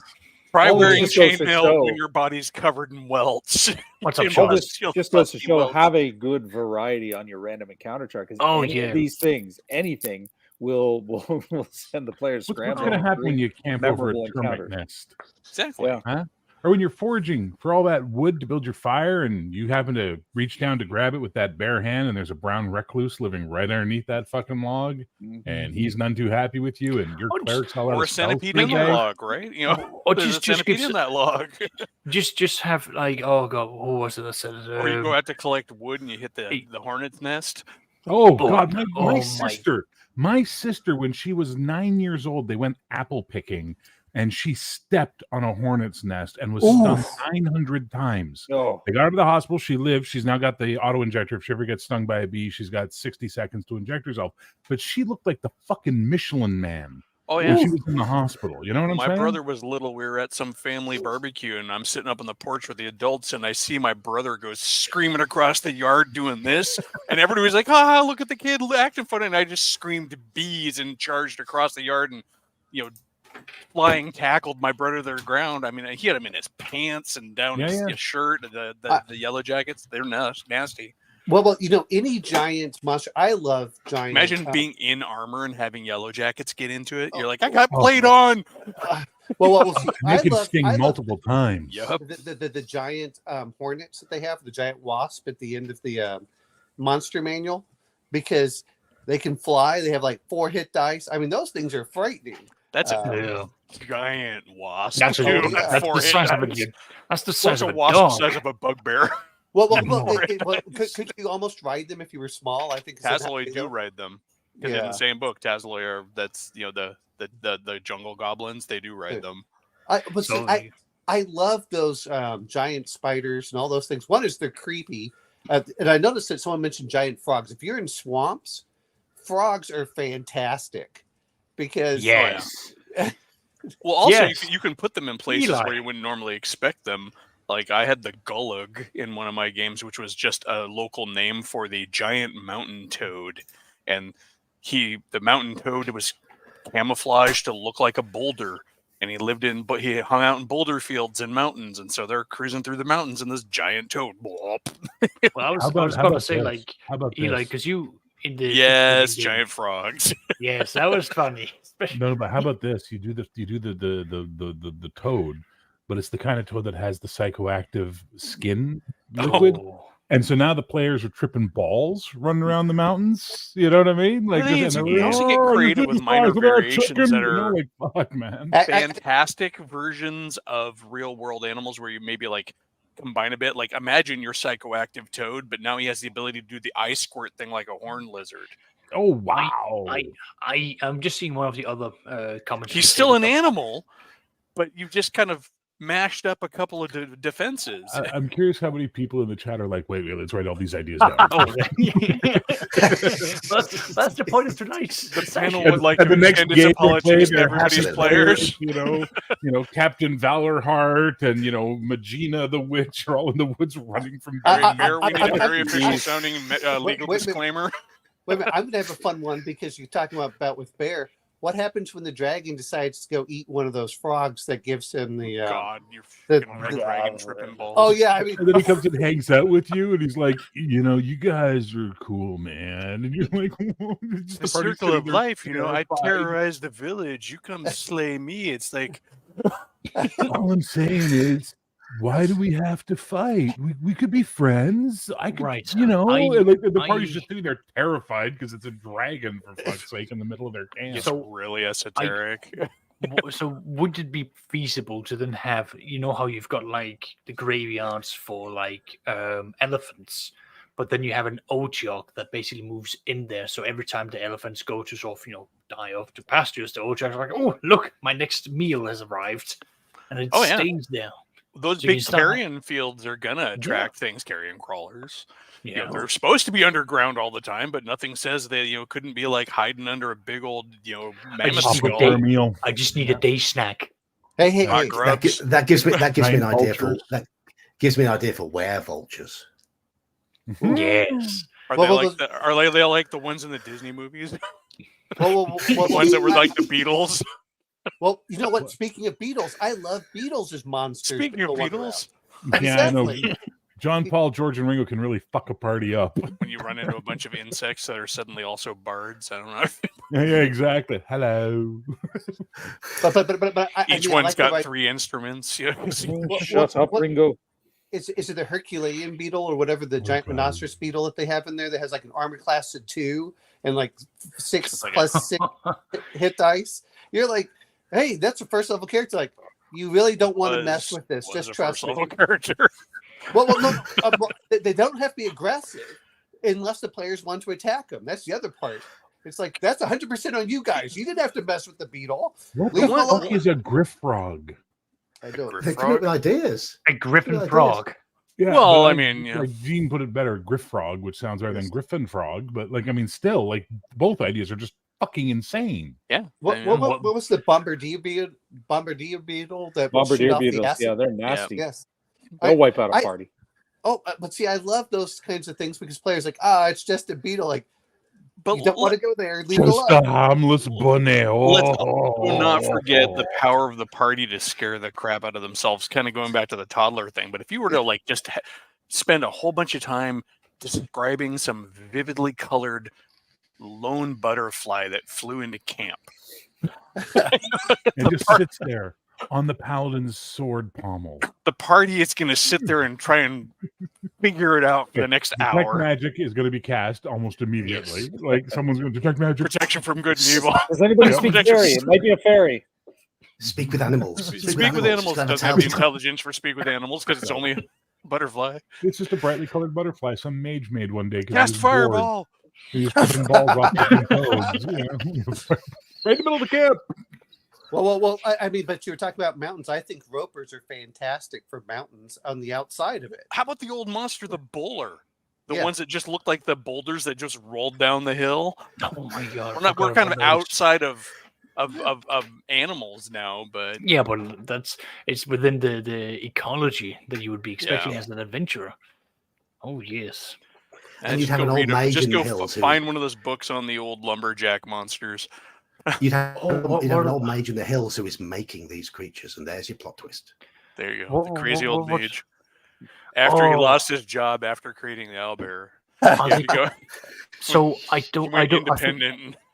I think I saw this in one of the third-party expansion books, but there are like blood vines or like the roses that basically. That's mainstream. Yeah, that's mainstream. Okay.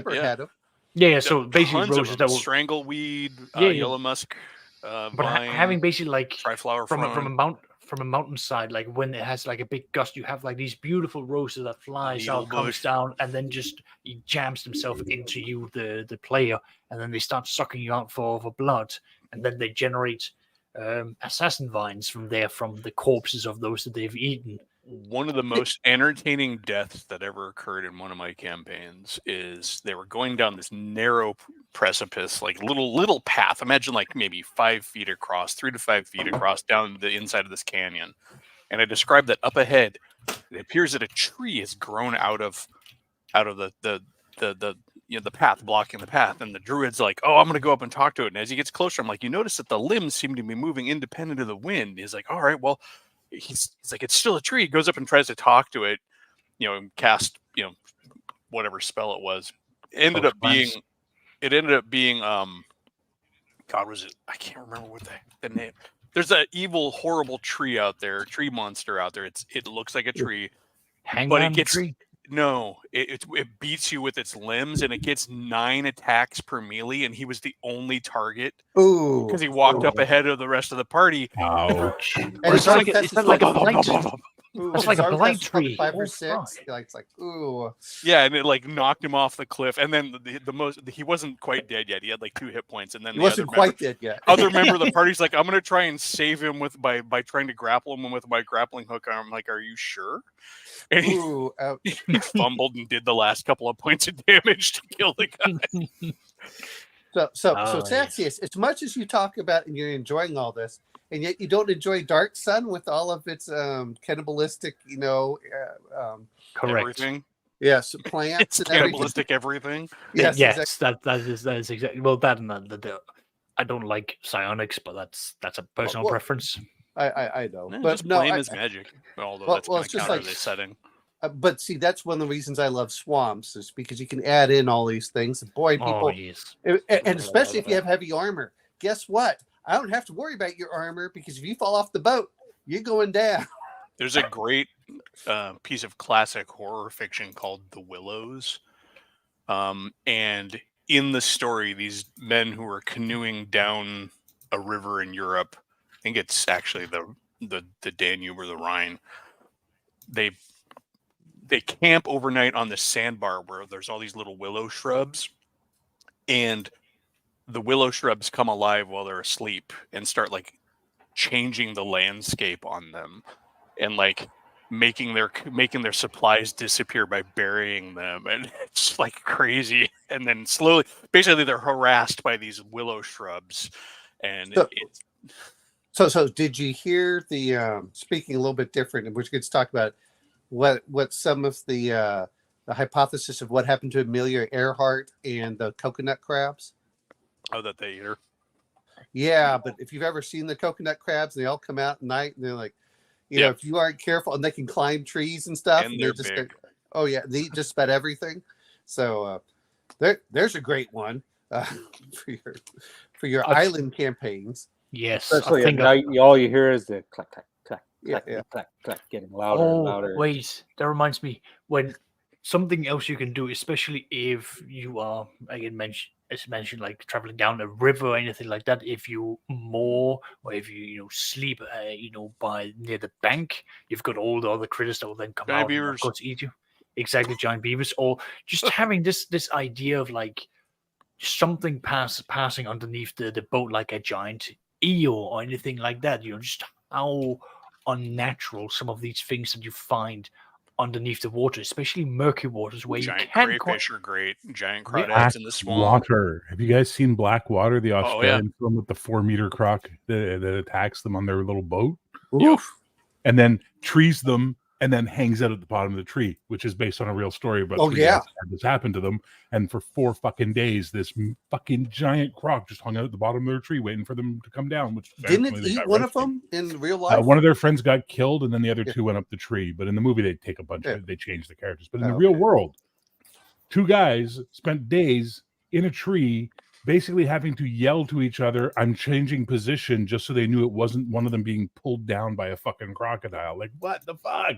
Have you seen in how high some of those can go? They go like 6 or 7 feet out of the water straight up. and Yeah, come if back. they can yeah. get enough of a Oh, run. Yeah. Well, and speaking of which, there's nothing better than when players, we're talking about wilderness adventures. How can we forget sailing?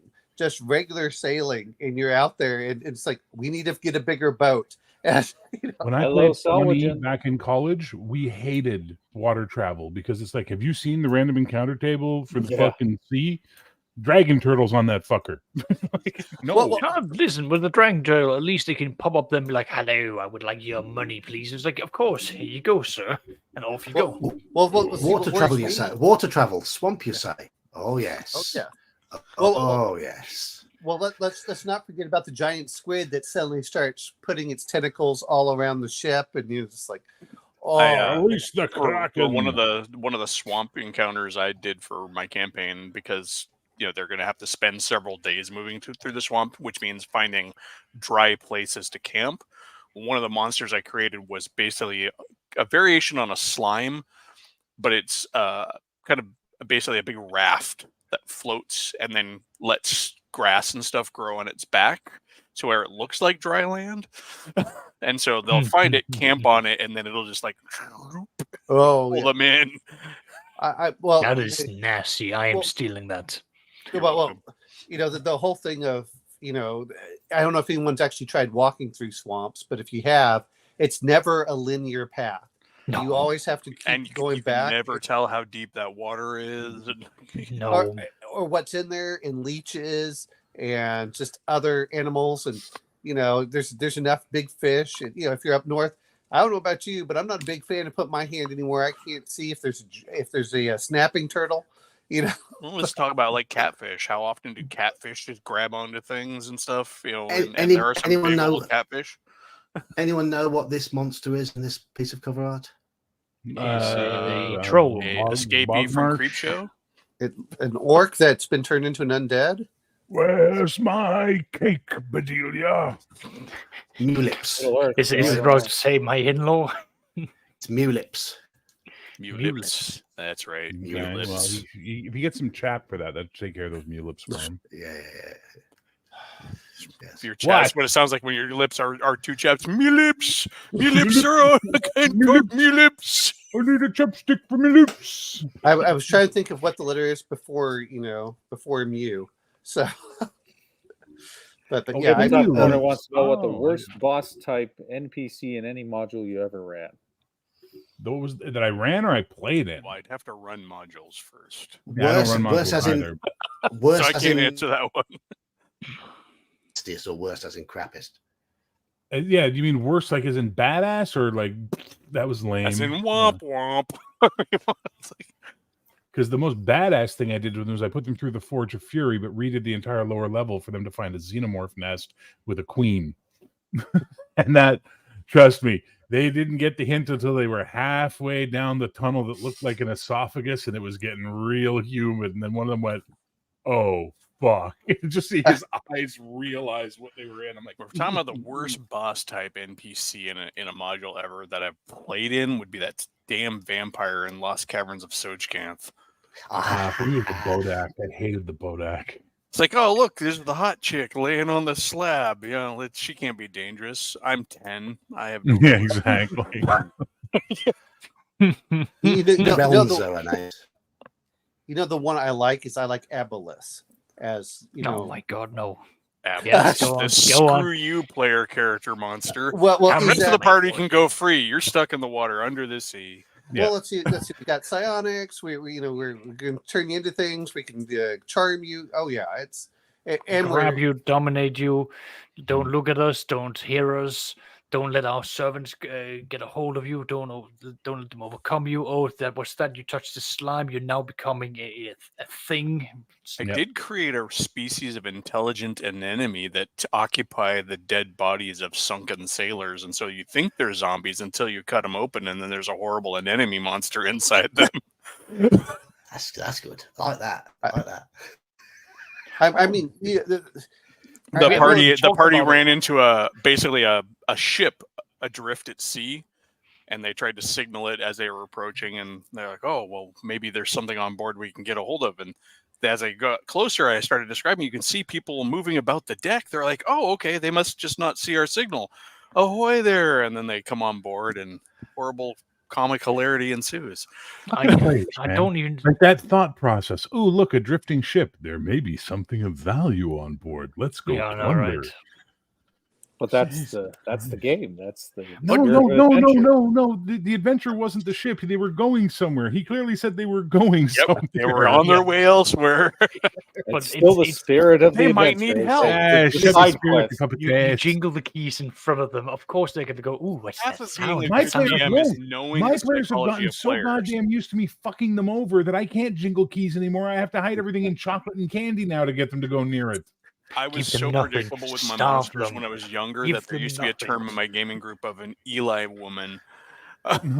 So many of my monsters were female monsters just because I liked drawing women back in my drawing days, right? And stalker. Well, you know, when you're young and artistic, you know, and so I would draw all these monsters, and so like they wouldn't trust any woman they'd meet in my games. Dude, she's a monster, obviously. Hey, you were just trying to teach them about real life. If they didn't learn it, that's on them. The amount of shit I've done to my players over the years, the guys who've been playing with me since college at this point, a couple of them from high school, they won't open doors. They won't they literally just sit in the inn. I have to remind them like your characters aren't you. And they're like, okay, fine, but they're terrified of shit because I've trained them to be afraid of everything. So just imagine your party. You're in an inn. The door busts open. The blacksmith comes in. The goblins took my daughter. Yeah. I have to give props I have to give props to my condolences for your loss to my real life 5e group, because after they went through the Curse of Strahd campaign, I'm putting them through the Red Hand of Doom, and they've come across a ranger's hut who is happily married, meeting his wife, all of these things, and the only thing that the players are going on about is like, this is clearly a hack. We are going to be fed children. These are things like that. Oscar doesn't do happiness; he does depression and evil and unhappiness. And I was just like, oh no, like this is what it's like. I just had to bring this picture up. I know I missed, but I had to. That's the one. That's the one that Elfbait was mentioning a little while ago. Yeah. Yes, she's a really good boss. So another fun wilderness monster you can throw at your players that really isn't a monster but can really fuck them up is like, let's be honest, okay? Unless there's a druid or a ranger who's really into being a druid or a ranger in the group, your players are going to cause a lot of havoc in the wilderness, start a lot of fires, and do a lot of stupid shit, right? Mm-hmm. What if they're doing that near a place that a swan may protects? Oh yeah. And what? A swan may. A swan may. It's a woman who turns into a swan. It's a ranger. She's basically 10th level, I think it is. This is proof that some monster creators have a background in some classic arts because it's ostensibly based after the Swan Princess. So yeah, right. I'm going to bring this up because we're all talking this. I just like Shambling Mound. Oh, those are good. Yeah. They become extra good when you start having the Shambling Mound upon which other nasty plants have started growing. Yeah. Like I did a Shambling Mound that had a violet fungi growing on it. Oh.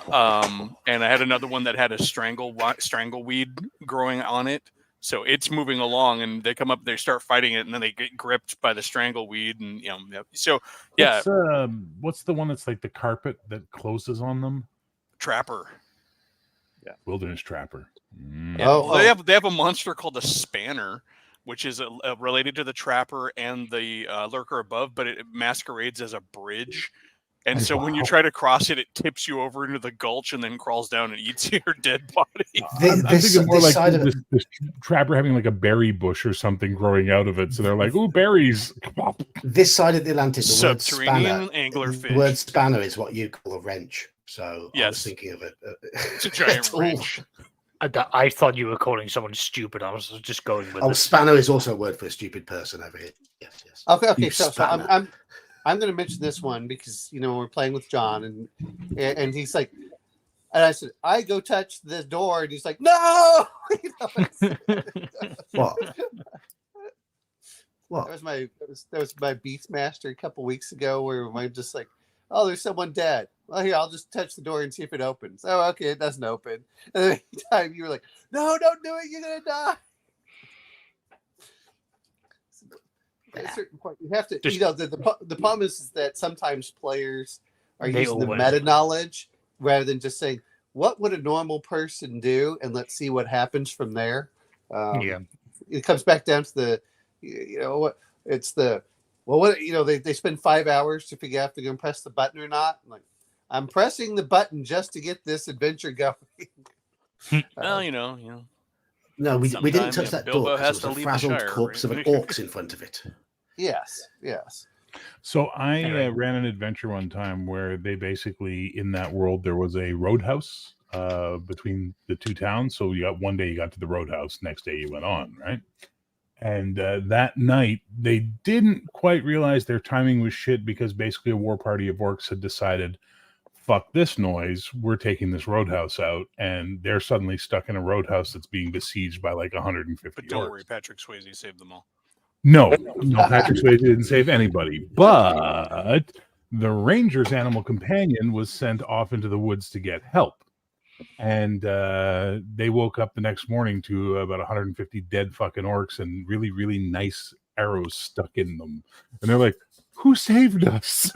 We don't know. Local elves, but that's okay. Fuck, you don't need to see it. But they shat bricks in that fucking place, man. So again, on the naval travel, let's not forget storms and reefs and just don't go in the water. Reefs don't just come out of nowhere, though. I mean, well, here's the thing: is you don't know where they are. Is the problem? That's true. If you're in uncharted waters, anything's on the table. Well, and you got the double indemnity, right, of watching the shore, because most D&D should not have Age of Sail, though it tends to for some fucking weird reason. So they got to hug the coast because the deep water is really treacherous. But hugging the coast means there's rocks and other shit you can get run aground on by and a bad getting storm. Spied by other creatures that perch on the coast. Like, oh, you're just sailing along the coastline. Was that a wyvern that just jumped off that cliff? Is that the Wyvern Cliffs? Oh, fuck. Oh, coastal, are you by pirates. The sirens? Are you by the sirens and where they're singing? Oh, yeah. How many of your crews jumped into something the water? large just slipped into the water over there, I think. Okay. Well, especially since most players if they don't have water breathing and things, armor has to come off right there. And so now I'm used to having my armor class as 0. Okay, that sounds nice. Now you have your armor class of 6. It's a whole different world. You can keep your armor on if you'd like, and then when you fall into the water, you're. That happened in my nautical campaign. I started it as a nautical campaign. It was ostensibly a nautical campaign, and the one guy who came in later in the game, he's like, "I'm going to make a paladin who wears chainmail." I'm like, "All right." It's okay. He meets Blibdoolpoop or whatever, which is the last words out of his mouth as he goes underwater. Yeah, I'm just like, all right, did you not read the campaign primer? Everybody else is playing down and outers, seeking their fortune, and you're this paladin with chainmail. There's always somebody who wants to be that special something that defies the norm in the campaign. Yeah, You well, say no elves, that he's going to want to be that one. I mean, elf. I did have one guy who wanted to be a special something that ended up being so cool that it actually created a part of the campaign setting. Well, that was fun. Oh, that can happen, but Yeah. Sean's right. You always have that one guy Yeah. who's like, okay, there's no dwarves in this camp. There are dwarves, but you can't play any. I've got a great idea for a dwarf. Jesus Christ, man. Like, just play a fucking human, please. Like, please. And that's the problem. That's one of the problems I don't like about the modern attitude of the WotC world that we're looking at, which is, players should be able to play whatever the fuck they want. No, it's my campaign. Fuck you. Those are fine a rules fucking for chair? organized play or something. Fine. Fine. Yeah. Because you're trying to get people in seats playing the game. Sure. Private games, it should be whatever the DM and the players have agreed on. Unless you can come up with a really good reason, like which occasionally happens, like you said. Exactly. Nah, I'm not even there. I'm like, there's no good reasons. Well, see, and I'm not the kind of guy to like kill a really good idea. Is my point. Well, part of me goes, you first have to show me you can play something normal, then I'll let you play something weird. Look, when the Hawaiian guy tells me that he wants to have a race of island-dwelling orcs that are kind of like sea orcs, I'm like, cool. You want to play your culture out through orcs? Have at, and he did a really good job at it. So, again, you get called racist. It was a strange choice for a Pendragon game, but you allowed it. I would not allow it in a Pendragon game. That is true, but it's Twilight it's a good idea, sir. It's a good idea if it fits the world. That's my thing. It's a good idea if it fits the world. Yeah, I mean, when I'm doing a nautical campaign and you want to actually just add another little island chain off in the corner here that's populated by these, raft-dwelling, island-hopping orcs, cool. Now I can use them against the party too, because he also talked about how there were different tribes and they were actually some were good and some were bad, and they were like, I can use all of that. You didn't come to me with just like I want to be special. You didn't come to me with just I want to be special. You came to me with here's a cool idea, it fits your setting, and here's some shit you can do with it. Well, I want to play that's fine. That's fine. So, but again, some of it just is by having that wilderness in between civilized areas. Yeah. It allows you to create different cultures, and it makes sense. Because otherwise it just comes kind of, if you allow people just travel back and forth, we start becoming more of a monoculture rather than being these diverse, unique, amazing cultures that are all out there. Well, even within the same nation, it allows you to you can still have village town differences. I mean, just look at the modern world. Even as connected as we are, you're like, that town over there, it sucks. That one over there has the annual turnip festival where they do this amazing thing. Well, I'm going to mention one that's, we're talking 30 miles away, which was Hanau versus Frankfurt in the in the Middle Ages. One was a free city, and the other in Hanau was ruled by knights. It's a nobility. So and they used to war against each other, even though they're 30 miles away. And I think that's so there's those aspects. And of course, we talk about poachers, and not everything has to be, even in quote civilized areas. You still had poachers and other things where it's like, okay, go out and grab this. But here's a simple one: what language do they speak in France? Mexican. You'd say French, but there are like 9 languages in France, and some of them are not understandable by people who don't speak the other languages. Oh yeah, it was the same thing in Germany. So you're wandering through the woods, and you've been dealing with the elements, and you've gone through all this horse shit, and then you find this village and find out that they all speak, not the language you speak, and you're fucked now. Wait, no. You mean like John here? First level, I've got a spell. Never mind. Yeah, evidently in Germany, what is it, the Saxony or whatever over there? The people of that region, the other Germans can't understand them at all. They need subtitles and everything. It's German, but it's just like Cajuns here in the U.S. They're speaking English. But if you ever notice, they'll put subtitles at the bottom. It's whatever they're talking. Same thing happened, though, when I was watching a documentary about a northern English coal mining town or something like that. I'm like, they're speaking English, but there's subtitles. Yeah, and I need the subtitles. Newfoundland. Well, it's like when you watch Snatch, and they have subtitles for the pikeys.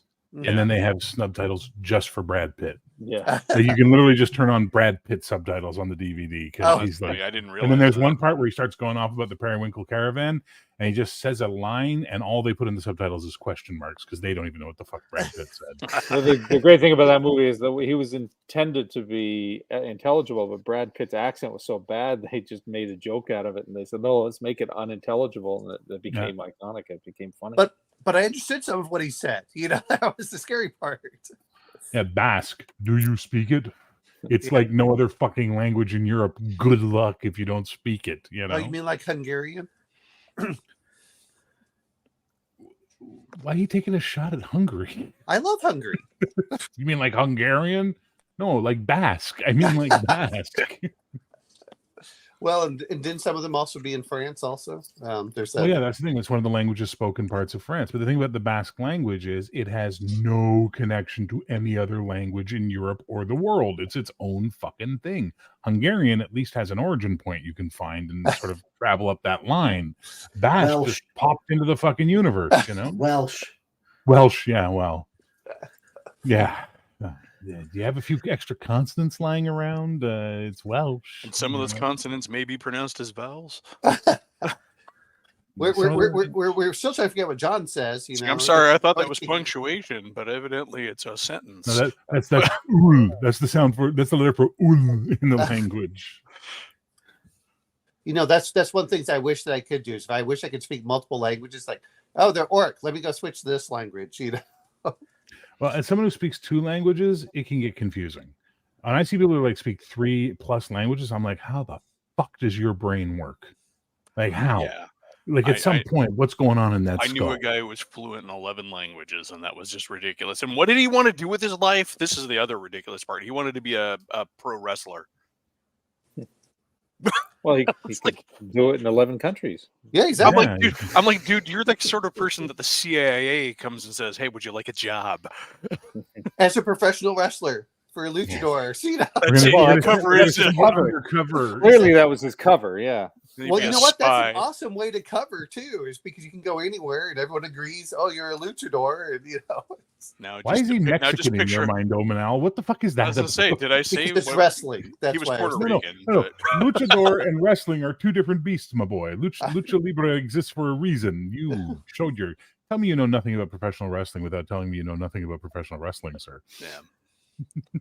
I am proud to say I know nothing about professional wrestling. Well, then you're missing out on some of the greatest theater in the world. Yeah. And great storylines you can steal for your campaigns. I do miss, if we're going to go on that tangent, I do miss the wrestling of the 80s, though. Where we had characters. Real characters. Don't start Bear on his Jesse Ventura and his Hulk Hogan. No, actually, you know what? Start him on. Those I don't do impersonations on this channel. I only do them on my own channel. Brother, you're going to do an impersonation whether you like it or not. Was that what? I was already doing them in the meeting earlier, so why not here? So we're doing Cocaine Owlbear on my channel tonight as a live play. Mike Lafferty's like, you have to do him as Brian Blessed the whole time. I'm like, I'm not a fucking dancing monkey. Fresh horses! Hot men, dive! That's what Gordon's alive! If you're in the wilderness, you have to meet Eric Kokra. You know, you just have to. Eric Kokra from Monster Manual 2. Oh, I thought you said you had to meet somebody named Eric Kokra. Yeah, who the fuck is Eric Kokra? Why do I have to meet this guy? No, you've got to have him up. That's my next D&D character. I am Eric. Hi, I'm Eric Kokra. Congressman, 3rd District. Yeah. Hidden Public Lord of Waterdeep, Eric Kokra. How you doing? I have to laugh because here I can't even remember the name of it, but my wife and I were looking for a place to get takeout from, and we're like, let's try a local place, right? And it's like, I don't even know, I can't even remember the actual name of the restaurant, but it's a restaurant chain around here, and it might as well be like Bob Evans is the name of the restaurant chain. I'm like, am I ordering sandwiches or insurance? I mean, so Mar Hockman had to bring up Culver's? No, it's not Culver's. That's just down the street, and I know that. Yeah. But no, it's literally like first last name. Like it sounds like about as plain as Bob Evans, which I think it actually might be Bob Evans. Doesn't sound like a food place, but something we've not touched on, but we're going to get back on topic. Something we've not touched on: the different attitudes that you find in little frontier villages that are miles away from civilization. The superstitions, The Wicker little, Man. their own little mythology. Or when you wander into a town that's Hey, never look at seen the an local elf. tavern. You ate that bread that the tavern keeper gave you guys all for free, and one of you found a black bean in your bread. Now everybody in the town loves you. This is amazing. All the women are going to sleep with you? What? What? Yeah. Welcome to the fucking pagan world, bitch. Like they've never seen a halfling or an elf, and they're just like giving you the stink eye the whole time. Well, Yeah. let's not. Well, you mentioned this earlier, or someone mentioned the Fae earlier. That's perfect. It's like, oh, we love the forest, but you have to follow certain rules. I mean, I went all hills have eyes once on my party, but they found an Okay. Squirrel Hermit just hit the best thing in the universe. ergot. Yep. Oh. Your party eats some tainted bread. Yep. Hey. Welcome to. We're now playing the Vitch. All it has to do is just be some mushrooms that are slightly purple, and you're okay when they're mixed in with all your other stuff. We didn't have a ranger. We found mushrooms. Oh dear God.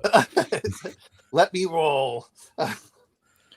Frontier villages in the wilderness. I mean, that gives you a pretty good palette, though. I mean, because you could honestly, they could be weird and superstitious and all folksy, or they could be really welcoming, and that'll just drive your party crazy. Because why are they so friendly? Maybe they're just nice people, but the party will never believe it. They're a fucking cult. Oh, like if you were to actually encounter like the Amish in D&D, and they're like, "Oh, welcome, brother." Oh, Would you like to buy a coffee table? No magic allowed. Instead of technology, no magic. Well, no, Well, no absolutely. magic beyond 100 years prior. So only ancient magic. A halfling and an elf walk into a forest. Welcome to Dark Sun. What the fuck? Well, welcome to Elf Steaks. Yes. With halfling flank. Wait, Especially you have if an elf free in your green party? around. Hey, if we sacrifice the elf, good harvest. Hey, what about The blood of the bullets? ancients shall make our plants grow. If you have a halfling, you just use him to bring the bullets out. Hey, we're fishing for bullet. Yes, bullet fishing. Come on, the little halfling. Every time Shake you 'em guys up. say it, my ears hurt. Are we Yeah. Hang him just high enough to where he can thump his little feet on I the said ground, and then you yank him up as it comes up to the surface. A bullet is what you put in a sling or a gun, sir. A bullet is what eats halflings. Bullet. What if it's a town of lycanthropes? Ooh. Especially if they're Ooh. werebears. What if And you all did like a friendly. Hatfields and McCoys, but one village is werebears and one village is werewolves? Or wereboars so they're not evil. And now you're like, well, I don't want to have to wipe out either one. Who says wereboars aren't evil? You can make them evil. It's your campaign. Oh, that's true. My werewolves are lawful good and have a counselor and proper representation. Technically, all ones aren't they only cannibals if they eat other halflings? Yes. They probably do in absence of any other meat. Fair enough. Though we have werewolves versus werefrogs and dwarvish ponies. I don't get where the dwarvish ponies came from, but Well, they got to write something. those fucking ponies are really good with stonework. Look at them go. Maybe that's their preferred food. I don't know. they built a Only the wall. What? finest dwarven pony. Yeah. I'm just going to reply to Tabletop Corner here. Check out the old AD&D adventure Against the Cult of the Reptile God. Or There you go. check out the 4th edition playtest version of that, which was called Against the Cult of Chaos, and is really a good adventure. Really good adventure. Yeah. I know. How dare I invoke something after 2nd edition? I do apologize. Hey, I enjoy reading this. This was a really fun one. But if you actually look at like the villagers, they all have mutations. So they all have like fish. The Like point is like if you watch something like Dog Soldiers or The Hill Have Eyes or any other dozen weird village, fucking small town, crazy shit movies that have come out over the years.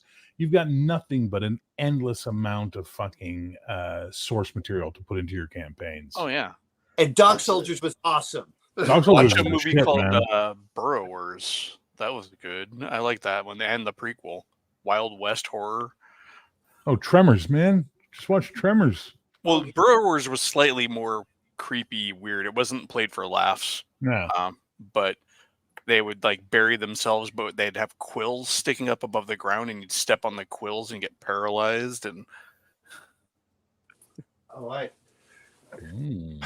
There's so many fun things to. Well, you know, the fun they were thing some slightly humanoid though, so then they pop up and look all chud on you and start going after you. But I will say this for what Tabletop Corner's mentioning. I can tell you this much: there are enough city people that believe that that's actually what happens, that they're afraid to go in the countryside because. Okay, into where Missouri? I'm from, okay, my hometown has currently 3,000 and something people in it. Okay, it's a fishing village. How many are cannibals? I left, so now 0. How many are hybrids from some sea folk? But the point is, no, never mind the Dunwich horror bullshit. You go back, so again, the mountains there, it's divided into ranges. You go back the ranges. You go back to about the 4th range, and there's a little town called Marcille. And in the town of Marcille, there is one family, and everybody in that town is related to each other in Marcille.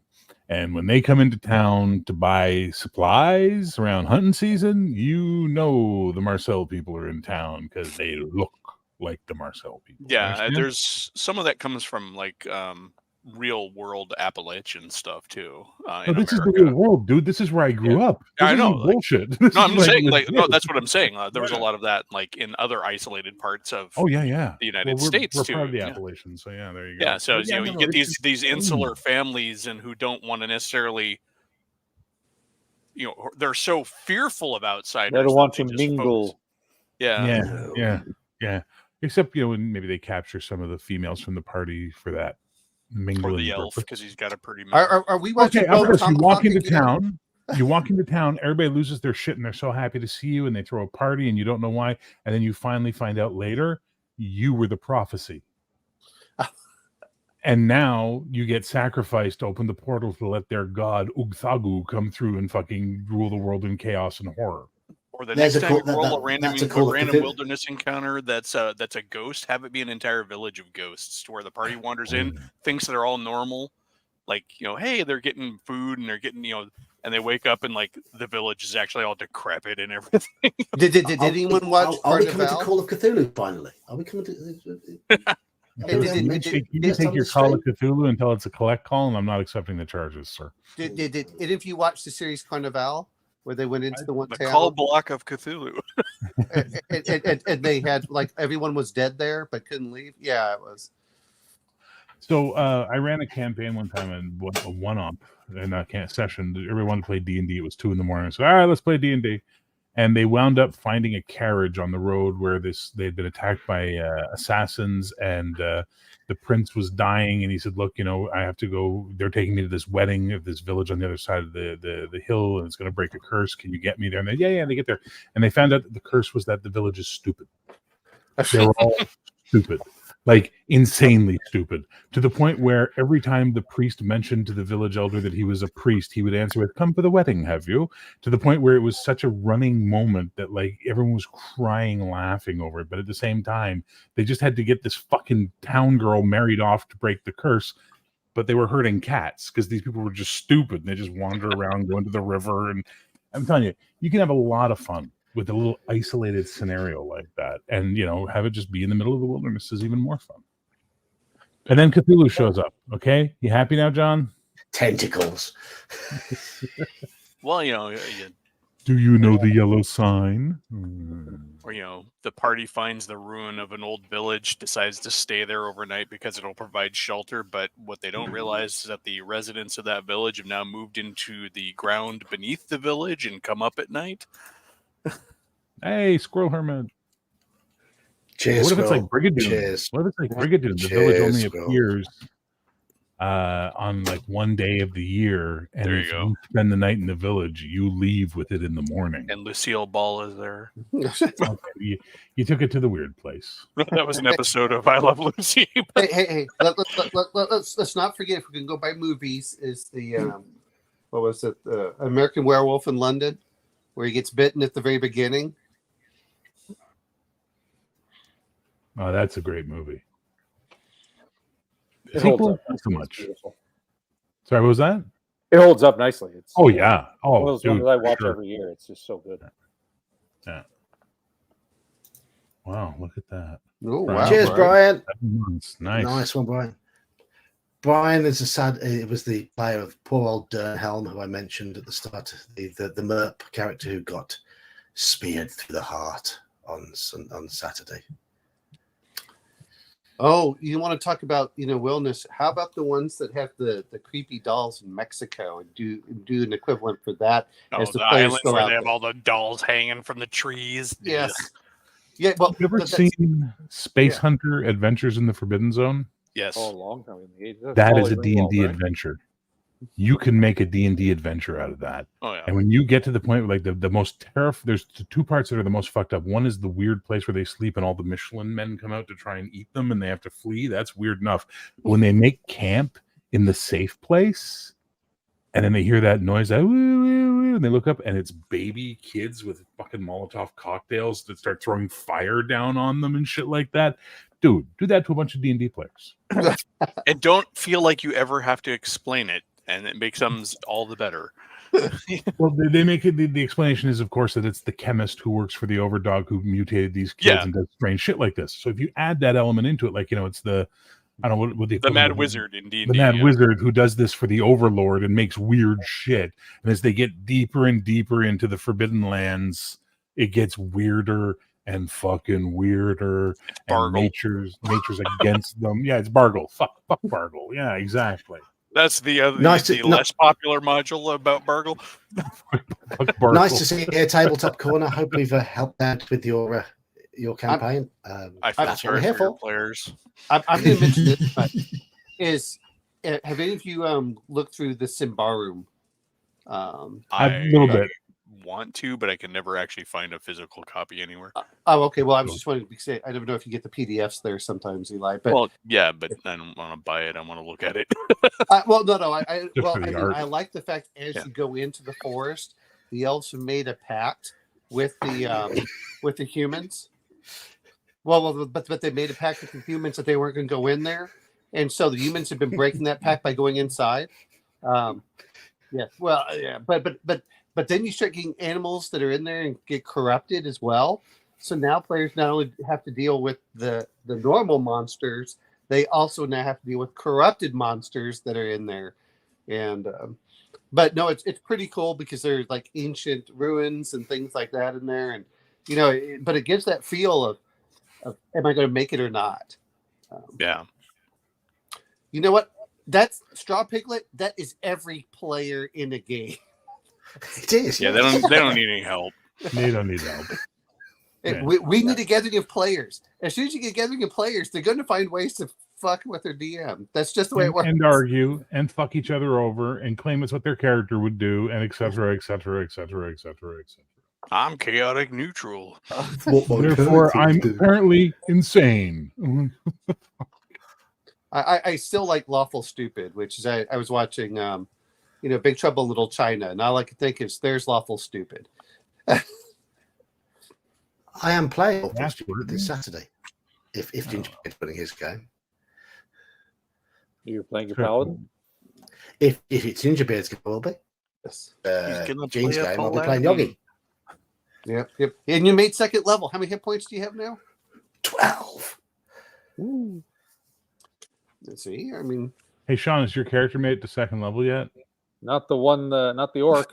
The wizard that I mostly play in Gene's game has, but no, the orc will be 10 sessions in before he gets level 2. I'm still laughing with Gene because Gene's like, oh my God, you are playing Gandalf. Like, well, yeah, it says that it's supposed to be like Gandalf for my mage. But yeah, because it's the that optional character class, isn't it? Yes, from the I carcass like crawler. that one. I like that one. the And the adept or Acolytes whatever it is. don't get the spells. That's what to me makes it kind of interesting. I like that lower power level. Because you're like an ex who now hates power gaming. When I played the 3rd edition, I discovered E6. I was happy. Mm. E6 was so happy, and then I discovered Pathfinder Beginner Box Volume 1, and it's like E5, and it's even better. What's E5? Well, you know what E6 is, right? So E6. Okay, so in 3rd edition, playing a chaotic PC, just ask yourself what Jack Burton would do. Jack Burton would look that wild-eyed maniac straight in the eyes and say, "Have I paid my dues? Yes, sir. The check is in the mail." E6 was this idea that Gandalf and Aragorn never did anything in Lord of the Rings that a 6th level character was never would stop your fucking leveling at 6th level. And if for every X amount of XP after, they can take a feat or something like that. And they can do rituals for the higher level spells, but they need more wizards for it and stuff like that. And it's fantastic. And your campaign will have length and life. So Pathfinder Beginner Box 1E only did the first 5 levels. They didn't go to level 6, but it's perfect. And then there's guys online that have done the expansion material where they put all the other classes and all the other feats and stuff up. So you can keep adding stuff to it, but they never go past level 5. And I'm telling you, your campaign will never break and your campaign will run forever because the players never get to the point where they have those spells or abilities that shatter the universe. You know what I mean? Unless you like that sort of thing. And then by all means, go ahead. You still build to that point is fine. I just hate it when they're level 3 and they're conquering the world. Well, that's wait. Well, that's really their backstory. You're like, why are you adventuring? Yeah, my character came from this place 700 miles away from where the campaign starts. No, he didn't. Because there's no way you're level 1 if you made that trip. Maybe you were shipped in a box, but you were in a slave ship. Congratulations. Yeah, that's why you're level 1 and have an 18 strength. Are you playing Twilight 2000 with all ones tomorrow, sir? Yeah, he's running a campaign. Tell me you want to play a dwarf. Well, you know what? That's fine. You have to be under 5. You have to be under like 4'6", and they call you little people. I think I took one of the. There's only one of 2 of us who are non-military. It's Twilight 2000, dude. It's the 80s. They still call them midgets. Yeah. I once I got rid of dwarf tossing, I just lost interest. I worked in a bar one time where they had a dwarf tossing event, and I was just like, really, we're doing this? Like, are you serious? And they did it, and people showed up. How much were the dwarfs getting paid, though? That's no, I never asked. No, because I heard one of them, when they used to do the carnival, and the guy was was making $50,000 a year in the 1960s. For being the weird, he had the weird head and everything else. And I was like, holy crap, do people realize how much they were making back in that day? So suddenly this turned into Ken Russell's Freaks, and that's an interesting place for us to be. I love the rambling. We're the rambling part of the stream. We had the rambling part. Awesome. I also better off topic then. We've had an extremely constructive stream tonight. We've stayed mostly on topic. We've come up with loads of great ideas. We have 8 people on the stream. Made lives miserable for players for days. Yeah, it's a good topic. We've got Saxia to thank for this topic tonight, and it's a Saxia's topic. So, and I'm pleased with how it's gone, and I think chat have done wonders tonight. But we are coming towards the end of the stream, so I'm going to want you 3 who have your own channels, because I just need to get the Omanal message up. For those who I want Omanal to make a channel so I can go on his live streams and see how long I can talk without taking a breath like he does. Okay. But Barry, you have to roll on disadvantage just like you gave me. Yeah, well. So starting with Sean, who has been very negligent of his channel recently, but he got a reason for that. Do a quick shill. Get your shills out for the lads. It's been a busy month, so yes, but Mage's Musings, I recap my games, I talk theory, in theory. I haven't done a theory video in a while. And general silly stuff. New recaps are coming. I have a goal of getting all of my recaps caught up by the end of October in time for the Dungeon Minister's Cleric Con. What are the odds of that happening? Not bad. I've got 3 recorded and 1.5 pretty much already edited. So 1 will come out tomorrow. I have to after we're done here, I have to actually hop in the car, go back to my place and do some recording there because that's where all the stuff is. But I should hopefully have that up tomorrow morning. And then if I can get 2 out a week, then I should be good. So depending on how busy I get in the coming weeks, I should be caught up by the end of October. So there's my goal for the month between moving and stressing about, real estate, blah, blah, blah. So yes, come check me out. Mage's Musings. I think most of you guys are already on my subscription list, but if not, come watch my game recaps hosted by a puppet and a demi-lich. Bear, you're doing the moving thing as well, aren't you?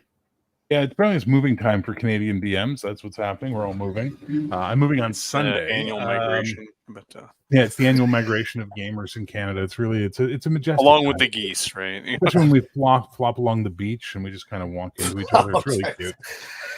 But anyway, showing my shit. Come by my channel, Gen X GM. Tonight we're playing Cocaine Owlbear. That's right. We're playing Cocaine Owlbear on my channel live tonight. Come check that shit out. Should be fun. And also, this may be my last live stream because when I move on Sunday, as of Monday, I'll have the slowest fucking internet that God has deemed possible on the island of Montreal. So I don't know if I'll be doing live streams anymore. Oh, man. I'm only going to have 50 megabits down and 5 megabits up. That's going to make it really hard to do the streaming that I do. So, Well, you know what? I'm going to have to mention something for John just because you asked if Gingerbeard actually do stuff. Here you go, John, just for you. I'm in the middle of shilling my channel, and Omanal's like, "Let me be a bro, dude. Look at this, bro. That's an 18-year-old bro." Okay, shut the fuck up for a second, Omanal. Anyway, come by, check it out. Also, if we cap, we're $40 short about from $100 in super chats. If we get the 100 tonight, we're giving away 2 $25 gift cards. And when I reach 2,000 subscribers, I'm giving away the custom special edition Unnatural Selections Kickstarter backer kit physical thing to 1 lucky subscriber. But you got to subscribe to be entered in that one. Not subscribe, so you got to be a member. You have $1 a month. So Bear, you know what? Are you gonna? Sorry, I forgot what I was going to ask you. Never mind. Well, just ask. Just say it. Fuck it. Wow, do you make love to women like this? Like, come on. Deliver. Money shot. No, it wasn't even anything negative. It was just one of these things that, I'm lost. I love you, bro. I love you like a play cousin, but I don't know what the fuck you're talking about anymore. Go on then, Elon. Do your shill. Well, my turn. You cut out there for a second. I'm Elfbait, and that's the channel name. Occasionally, I remember to actually set my streams up before the day of. On Sundays, I live stream. That's about all I'm doing right now, and then I, leech off of other people's streams. Wait. What time on Sundays do you have to? 10 a.m. Central Standard Time. So. That is when I try to put them. Occasionally, I jump over to Mondays, depending on schedule shifts or if I'm trying to get in a special guest from somewhere else. But, range from all sorts of games, miniatures talk. Sometimes it's just BS stuff, like last Sunday. You tend to avoid the things I do on here, don't you? You tend to avoid the things that you do on here. You lean more into the sci-fi and the. I just don't have opinions, and so no. I mean, what I mean by that is I'm not as opinionated as some gamers. So it's really a lot of my talks are not so much on. They're not so much driven by opinion. It's just like I have a topic or I have a game I want to talk about, and we just kind of BS about that. So that was a bit of an ambling. Enjoy your gaming however you want. Yes. I mean, honestly, lately my biggest kick has been picking up old micro games from back in the day, like the old Task Force stuff and metagaming. So probably do a stream on that. I've managed to accumulate about 5 of them so far. But Find the see if you can find the Phil and Dixie What's New where they talked about pocket games. It's really funny. probably read it back in the day, but I'll look it up. The best one we always talk about was Flip Coin Dungeon. All right, heads, you defeat the dragon and get the treasure. Let's play again. Yeah. Omanal, I think you should do a bit of a sign off. I mean, you haven't got your own channel, but you You should make a channel now. Just make a fucking I think channel. why don't you list off all the channels that you whore yourself out to? Oh, okay, absolutely. Because I just don't whore out for RPGs. I also know Shadow and Sun, generally, and then Ye Old Geeks, and those are the two that I'm normally on. And then of course the Cigar DM where we watch, hopefully, good, bad movies. So you can sit there and laugh, which is the Big Trouble in Little China, which is just an awesome movie. And if you play D&D, you should watch that, especially if you're doing semi-modern. So anyway, now all I can do is say this much for anyone on this channel: make sure that you go and partake in Ye Old Geeks Call of Cthulhu games. You will not be disappointed. They're a lot of fun. He runs it great. For Sean, he does a great job for his Mage's Musing, so make sure you go watch that. For Bear, who apparently likes to groom himself, he has a wonderful voice. And when he gets going on his Against the Dark Master, it's really good for that. Watching him emote with his voice. And for Eli, even though we'll argue so much, he's probably more like a brother as far as the number of games and everything else we do. Yeah. So go listen to him for his miniature gaming, because that's a way to go. There we go. Now, kid. Yes. Big hug. And of course, I'm the old geek. I get to bed at this time on a Wednesday night because I'm in Britain where the clocks are correct, and I have to be up to the link. I have my channel started off as mostly reviews, and now it's just mostly rambling banter like tonight.